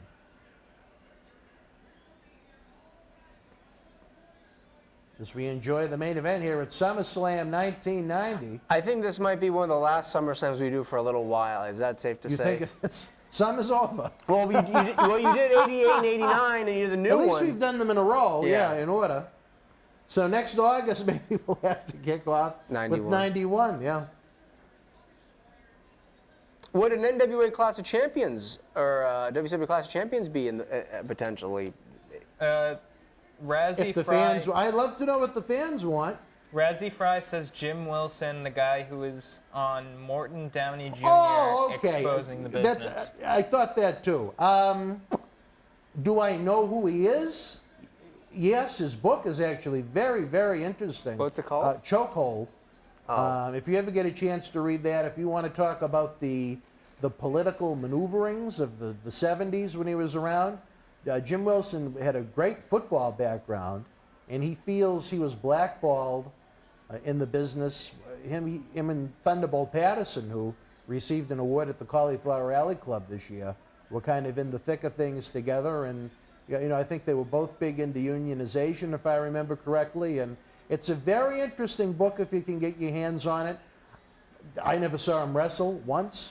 I believe he claims he was promised the NWA World title. Again, that was I wasn't even born when that happened, but I'm familiar with him. I read the book. I remember I was at my house in Florida, so you're talking quite a while back, because I don't have the house in Florida When were you anymore. living in Florida? We had the house down there from 02 to 10. So it was somewhere in that time frame. And was this like a home you had, like a back and forth home where you were going there? It was a vacation house, Oh, yeah. I gotcha. That's cool. I'd try and give me 2 or 3 months a year. It was easy because it didn't have stairs, so where everything was flat, like Was it a you ranch think house? about the earth. Well, most houses in Florida are because they're all built on sand. I- so. Yeah, and you Well, can't have a basement. in Some Florida. neighborhoods even around here, if you go to Peabody, for example, a local town near us, my aunt and uncle lived in an area where it was all ranch houses. I actually like ranch houses more because there's no stairs. You don't have to worry about, different floors. It's just an easy slab. You just put it on and move out, My mother hates them, but I like them. I loved it down there. I was always in great peace, which I am not here ever. Now that's a hell of a spot. Dangerous I'll move. give him a lot of credit for that. Dangerous move on that. I didn't even remember him. Dangerous move. He was. I remember watching him. How could anyone be that lean? I asked Marty about that. I said, "How was Rude that lean?" He's like, "Oh, genetics, and he watched what he ate a little bit, but genetics and whatever I think he took." maybe genetics did have something to do with it, but I mean his diet must Yeah, have been. he probably had a great diet and great genetics. That's the only, because he was naturally a tall, lean guy, and he took some gas. He was definitely on something. And this is one of his, if not, right around one of his final matches in the company. He would ever. leave October, I believe, of '90, over a pay dispute, I believe. Well, first he was injured and he missed all his house show dates. At that horrible September of '90 house show I mentioned earlier, where they turned the Rockers in Power and Glory into Marty and Roma. Do you think? Instead of Duggan and Rude, it was Duggan and Conquistador #1. Oh Lord! Hell of a The substitute. Conquistadors were still around in '90. Well, one was. Well, do you think he would have been a good WWF champion looking back at Conquistador '90? #1? No, Rude. Oh. Conquistador #2. No, you weren't a fan, but looking back, and that he would have been, if he had gone back to WWF in '95, he would have been WWF champion. But by that point, he had gotten injured. He just had timing issues. He was always right near the top, but he could never get to that tippy top spot. Screaming Baboon thinks it was cardio that did it, that gave him the physique. He probably did a lot of cardio, but I think he was. Art Anderson had a story about he would just go and he would just bench press like 225 for warm-ups, or might have been even more than that. He was just freakishly strong. I've heard so many good Rude stories. Some of them are very interesting. Couple might have included a couple of, well, maybe I shouldn't say that. That might be a little weird. Rats? Well, there might have been, there's some bum action. Big surprised. J21 He had a wants. I'm nice- surprised with Peacock is so sensitive. They've allowed this to air. He had a nice bum. Big J21 wants to know if you worked with Jim Wilson at all. Oh, no. I've never met the man. You know- I think he's dead. What do you think of the match so far, guys? You think this is a good match? Oh, great bum. Better than I remember it, to be honest. I really like this match. I watched it maybe about 6 months ago, 7 months did ago, you? and I thought it was great. And I don't like cage matches only for the sense I don't like the whole the winner must leave the cage. I think a cage match should be 2 guys, 1 You can't cage, get out. settle it. Winner can leave after you beat the guy. Don't have the over the. Now it's just an easy way for a top guy not to have to do a job. He died in 2009, sorry. Thank you. And I don't necessarily think you have to get blood in a cage match. It would help. It doesn't have to No, happen. I think you need the blood. Well, I'm just going to say, I would rather it be 2 guys enter, 1 can only leave when they defeat the other. Oh, what is he doing? And do you like the blue cage with the steel bars? When I was a kid, I did, but no. And I think the mesh cage definitely works better. The blue cage, I think, looks better for television because you can see a little through it eerily. Yeah, I'll give you that. But I think the mesh cage works better. What do you think of this so far, John C? Well, don't This- answer just that. I'll this wait till match? the end. We'll wait till this is the last match, so I'll ask my questions of you then. Okay. Because I'm always interested in non-fans' thoughts of things. Did you have a favorite match so far of the night, Dan? Of this show? Yes. God. I can tell you this. I was liking Demolition in the Hearts until the weird booking ruined it for me. It started better than it ended. And I think Warrior and... Well, this reads a little... Honestly, I think Match of the Night was probably... This was good, but Yeah. the finish sucked. Why not just have Rude do the job? Well, I think there were some issues with Rude, maybe, so... No, I mean, there was typical almost every cage match back then, you wouldn't see pinfall finishes. It was always escape the cage or climb over the top. Well, And that's what they were it's one doing. thing I like much more about NWA. Imagine if he let go. I think... Oh, gosh. I think... Judging by that thing, he would have he caved throws it back someone's in. skull in. I would say Match of the Night for me. I actually liked Tito and Warlord, even though there wasn't much to it, story-wise. It was a good match. I'm going to go... Excuse me. I'm gonna honestly, it was probably this. I thought this was a really good match. The finish was a little mad, but honestly, I thought it was good. It wasn't ridiculous booking-wise. It was a solid match. Actually, Kerry and Warrior, Kerry and Perfect was really good. That was very short. But I think because Kerry couldn't go that long, probably. So they should have never given him the belt. I'd probably go with this. Oh, You freeze know, frame. Oh, no, it's just laggy. And no, next year was the match made in hell, brother.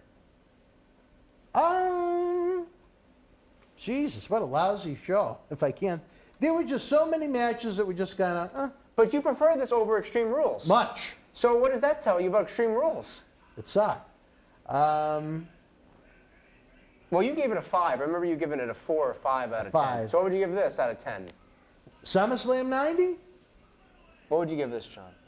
Dan's thinking. I have no frame of He reference. really has nothing to compare it to. I Yeah. would give it a 6. I'll go 6. I'll go 6.5. Give it a little bit. Come more. on. What? You get 10 choices, and you got to go with the half? You know, my sister and her friends once did this thing with her boyfriend. They tasted wines and they gave it out of 10, and they would write 6.8, 7.1. Oh, it's the Sheik. Oh, they thought, yes, your buddy Sheiky baby. Colonel Adnan. General Adnan. Or General Adnan, Please. excuse me. So I'm gonna go. Oh, fine. I'll go with like I'll round. I'll go to a 7. Nah, that's a little high. I'll go with a 6. Why not? All right, so it was a fair show. Fair show. Oh, is this where he sells out Madison Square Garden? Who? Sheik. He sold it I out would say many this. times. The wrestling was But probably yes, that was one of them. the wrestling was probably better on Extreme Rules. The actual wrestling. Yeah. But the characters, the crowd, way better for this show. it's, you know. I think you may have convinced me that Warrior and Rude was the best match of the show. I just think they were hot for it. People were into it. What do you think, John C? From what you say, I know you didn't see you missed a couple of things. I think I missed like the first one and then a bit of the one. Well, you saw Marty. That was the first one. That wasn't much of anything. They did it well for that match. For what they were working with, where Sean was injured. Yeah. That would have been the match of the night, if anything. I did like the last one. I think the last one was the best one. All right, so fans at home, if you're still watching, what did you think was the best match of SummerSlam 90? Do you agree with us? Was it Warrior and Rude? Did you enjoy Perfect and Kerry Von Erich? Did you enjoy, hell, I can't, Demolition in the Hart Foundation, where Vince tried to convince you that the Demolition would Axe and Smash look like twins? That probably would have been the match tonight if it wasn't for the weird booking. For that screwy finish at the end. It was, man. Yeah. And then even at the end, where you had 4-on-3, babyface on heels. Yeah. So I didn't care for that either. But one man's opinion, I love Demolition. I hated seeing them lose. But I just remember as a kid with my friends thinking how ridiculous it was saying that Axe and Smash looked anything alike.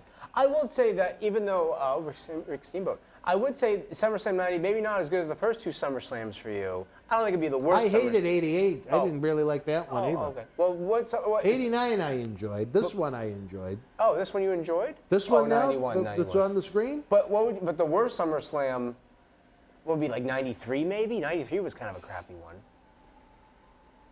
From what I remember. Whoa. 92 was great. 92 is a great show. 93, I remember. After those new generation SummerSlams are a little. After like 2006, 2007, they all become a blur to me. Like other than WrestleMania, just about everything is a blur because it's so fast-paced. It's never sold as anything important, and it's forgotten about the next night on TV. But for the early ones, 88, no. 89, I enjoyed. 90, yeah, fair. 91 I really liked. 92 I really liked. 93 I remember being mezza. 94, so-so. 95 was good, with the exception of the main event that destroyed it. Mabel and Diesel. 96 I remember really liking at the time. 97, so-so. 98, we had one of the great build-ups for a match, for a main event that was such a disappointment, because neither Undertaker or Austin wanted to work heelish. They wanted to do a babyface match. Least British person I've 99 was all right. British-looking person. 2000 I remember being good. I remember enjoying. 2001 was when it was in the middle of that WCW and ECW invasion. Oh, it was. 2002 was excellent. What day do they usually have it on? Or like what time? Like August. It's always in August. Okay. And the usually the later part of August, usually. From 88 through 94, it was actually on Mondays. Really? Because, primetime wrestling and then later Raw would be interrupted those 2 weeks for, I think it was tennis. So they figured, you know what? The wrestling audience is used to watching primetime. It's summertime. It's an easy transition to have a pay-per-view that night. Yeah. So, in the early days, Survivor Series was Thanksgiving night, and then Thanksgiving Eve through 94. Did you have a favorite pay-per-view back when you were a kid? Little Marty? I liked them all, because there weren't many of them. You know, you'd actually be excited and look forward to it. Well, AEW's got 4 a year, and that's smart, I think. I think that's a smart thing to do. The only knock I have towards that is that none of them really have the definition of all 4 WWFs, other than SummerSlam, other than it being hot. Yeah, they really didn't have they all had definition of some kind. They don't really have their own feel. Right. AEW, maybe it's because AEW is so young. Super chat. But I can't think of anything. Oh, what do we got, baby? Screaming Baboon. Dan, did Sheiky tell you about Bobby Heenan wanting to be humbled by the Sheik, begging Sheiky to put him over, then passing out naked on the bed? I don't believe that one to be true, and he never mentioned it to me. If it is true, I'd be very surprised. Oh, speaking of AEW... Is that a story that was ever put out there, Baboon, online? What were you going to say? Well, I was going to say AEW, I think they actually have a pay-per-view coming up. don't they? And like sometime right before the end of the year? Yeah, in November. Oh. Oh, do they? Yeah, it probably Oh, won't wait be, a minute. Hold on. What do we got? it probably won't be as good as your show. It's a Facebook message. You know, why do the Facebook messages, why are they so difficult to open? I can't read the message. I get some kind of a link. That's true. Roma still has that mullet, John C. A little bit smaller, though. Anyway, so what, fans at home, what did you think? What would you rate SummerSlam 90 on a scale of 1 to 10? Sorry? What was the best match? Have they given us any feedback, John? Yeah, what matches did you like the best, SummerSlam 90? Screaming Baboon, first of all, he said it was a story that the Sheik put out there. I'd like to see the link. I've never heard that one. And maybe it's because I like Bobby an awful lot, but I just... Great personality, great manager. Oh, punches here coming pretty hard and fast. Well, we're not going to talk. We're going to save that Oh, for when we actually do it. We're going to say Next summer. For next summer. Yeah. Now we have a fans, we look forward to a promise you whole we will year from eventually now. do 91 SummerSlam. We actually could do, you know what, Dan, to be honest, out of everyone here, you have the best wrestling history and knowledge. You should put together a list of your favorite pay-per-views or your favorite shows, and we could go through them, you know, something you haven't seen in a while. You said you just went through the whole SummerSlam card for the first 20 years of its existence. I wouldn't go that. It was, well, about 15. Yeah. So you could sit there and say, well, I like this SummerSlam, this Survivor Series, I like this Halloween Havoc, I like this. It's just, for the past 10 plus years, it's just, other than WrestleMania, in certain SummerSlams and Rumbles, it's just so much of it to me is just a blur. Well, I can remember one time I was a kid and I ordered the first pay-per-view I ever got, Royal Rumble 03.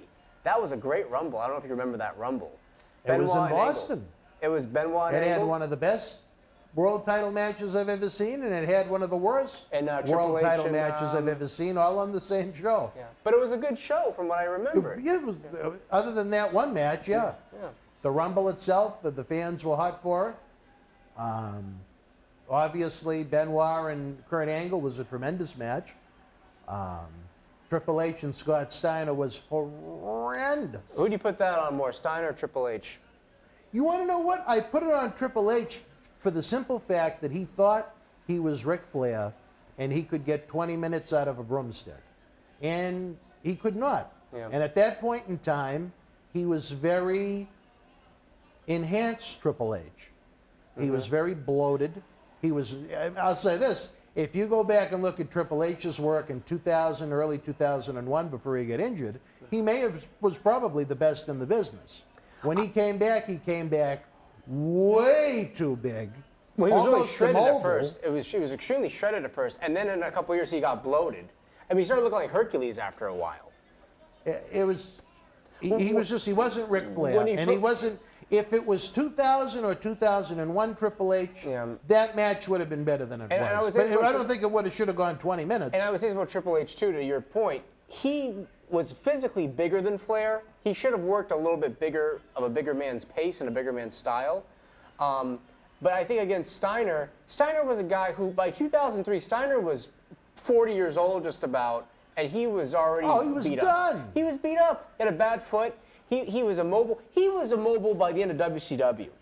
Yeah, and even so, when they were pushing him as the champion. You know, it's amazing how much mobility he lost in a few years. But he probably should have had a shorter match. They should have went to a double DQ or something like that. Save it for the next pay-per-view. Well, they did do the rematch the next month, if you remember. Yeah, they did. No Way Out, and I think it was Montreal. And that was the end of his push. That was the end of his deal. Yeah, then they started doing he wasn't even on WrestleMania. Ooh. Isn't that amazing? That he was in the they world got, title They got main Triple H events. and Booker T, and that was a oof. They did a bad booking job on that one. Well, I think understand it because Booker was going to get the belt, but I don't know the story actually behind that one. I've always heard. oh well, no, the reason why they degraded Booker so much was because Booker was going to get the belt, but then Rock intervened, and they put together the deal to bring in Goldberg. And Triple H didn't want to lose it to Booker, get it back, then lose it to Goldberg, get it back. So, well, Rock was leaving anyway at that time. yeah, no, Rock he brokered the deal for Goldberg to come in. Oh, and Triple H was going to go with, because eventually they did Triple H. Triple H just didn't want to do jobs for everybody. Yeah. So that's why Booker lost his shot. Oh, I gotcha. Because Triple H works with Goldberg 6 months later. Because he gets there, well, not even that actually. I think it was by August.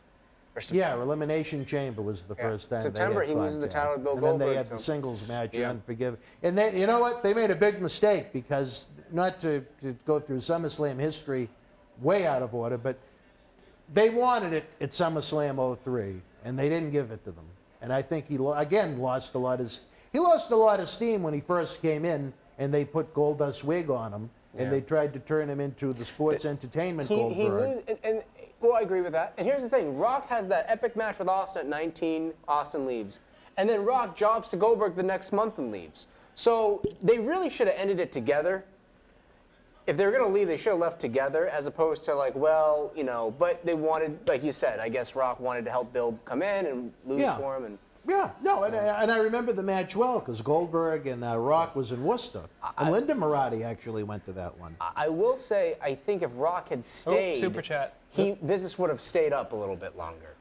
I think he could have kept it up a little bit longer. I think fans were sick of him at that point. James Kenny asks, hey Dan, do you remember when Channel 25 in Boston showed world-class championship wrestling and later the NWA? No, that was before. I'm aware of it. It was before I was a fan. I know the one time they came up, they drew very well. Man Bull, right? And a fun fact, I was actually, at one point when I was a kid, out of the 4 promotions that we had on TV in this area, World Class was probably my favorite for a spell. Even more than WWF. So what year was that? 87, 88? 86, 87, yeah. So what was World Class? What did you I loved Brody, I loved Abdullah. It was more believable, I think, than a lot of the cartoonish WWF stuff. And they had I enjoyed AWA. NWA out of the 4 was probably, not that I disliked it, but it was probably my least favorite. Really? Because that had a very realistic style. I didn't like Dusty. I didn't like Rock and Roll Express. Really? What's that? No. Because they had a very realistic style. I liked all the heels in the NWA. Oh, well, they had a heel factory. They had a great lineup of heels. Because I feel like, realistically, they were much more realistic than WWF in 87, 88. Oh, yeah. I'm not saying they weren't, but I'm just talking about why I liked World Class. Oh, I hated the Von Erichs. You like heels. You are a heel in real life, too. Trust me, when the camera goes off, he whips us. And not in one of those nice ways, you know? I never saw, I wish I was able to enjoy it back then when it was the originals as opposed to what aired on ESPN when they had AWA and World Class. Did you think that when you were watching it, and it's crazy because you're watching it, again, the 5-year theory, 86, you're watching this, by 91, it's all gone. WCW, I mean, NWA was WCW, but by 91, all that stuff was gone, you know?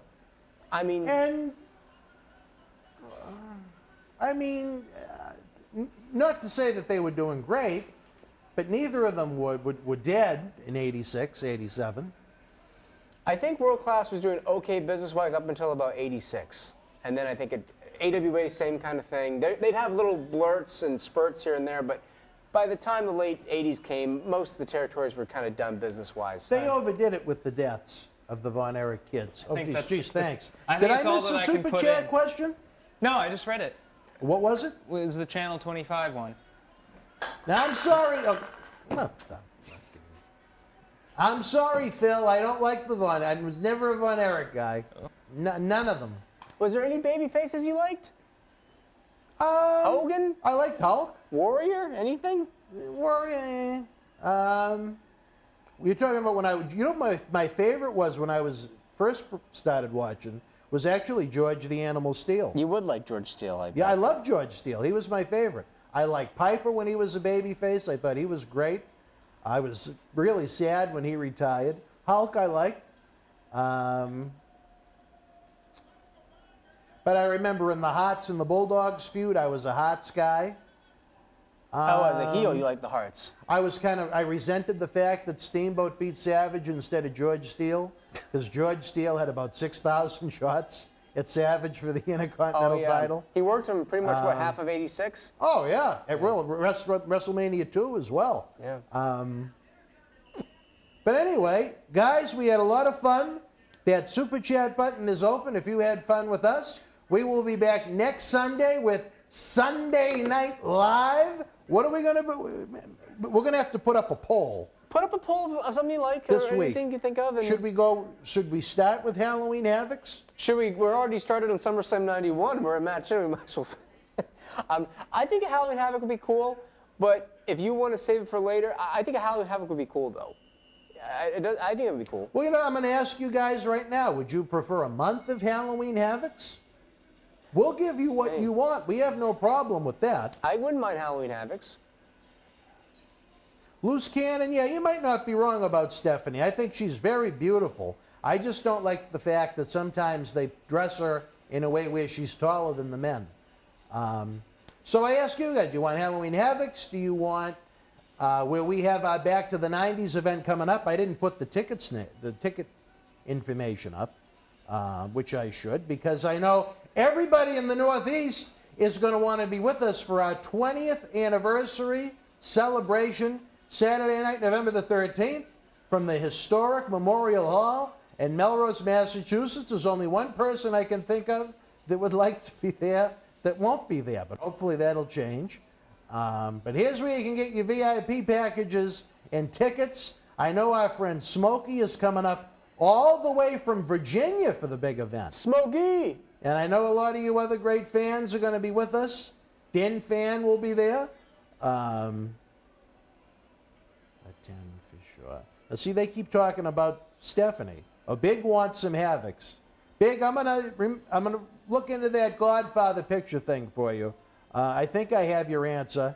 And Brandon, if you're still watching, I'm gonna look into that Marty picture, because sometimes, for whatever reason, things don't get labeled with Post-its, but I can't think of any extra Martys we have left over. But let me just post this. Boston Wrestling's Back to the 90s. Who wants a WWE contract? Me? Yes, I do. To do what? Run studios? I know people that work in there. No. No? No. What goes on in the studios all day? Aren't they just going through archives? Mayhem. Mayhem? Mayhem. You do mayhem here. I can think of a lot of other things I'd rather do.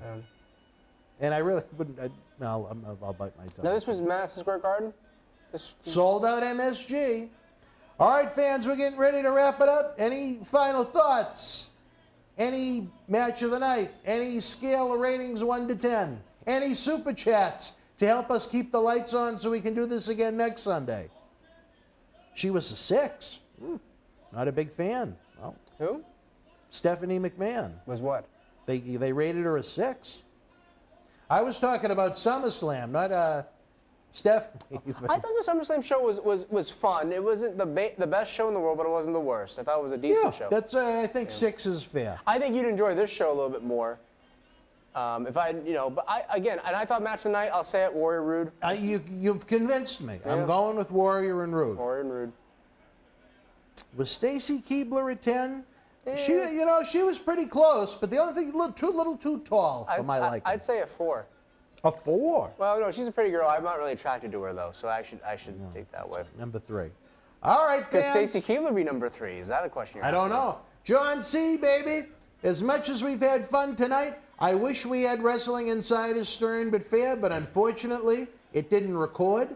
We may have a pre-Monday Night Raw edition tomorrow night, and then we'll be followed by Oscar at 11 o'clock right after Monday Night Raw. So maybe a Creature double feature at 7 and then again at 11. That remains to be seen. But we are having a lot of fun on Sunday Night Live. We are going to be working on another weeknight live show that's going to be more involved with Captain Lou and Charlie. I'm sure I'll be involved in some capacity because I have to be involved in everything. We have talk shows every night this week. Tuesday at 10, Wednesday at 10, Thursday at 10, then 11 o'clock after AEW Rampage on Friday night. Stay with us. Follow us on social media.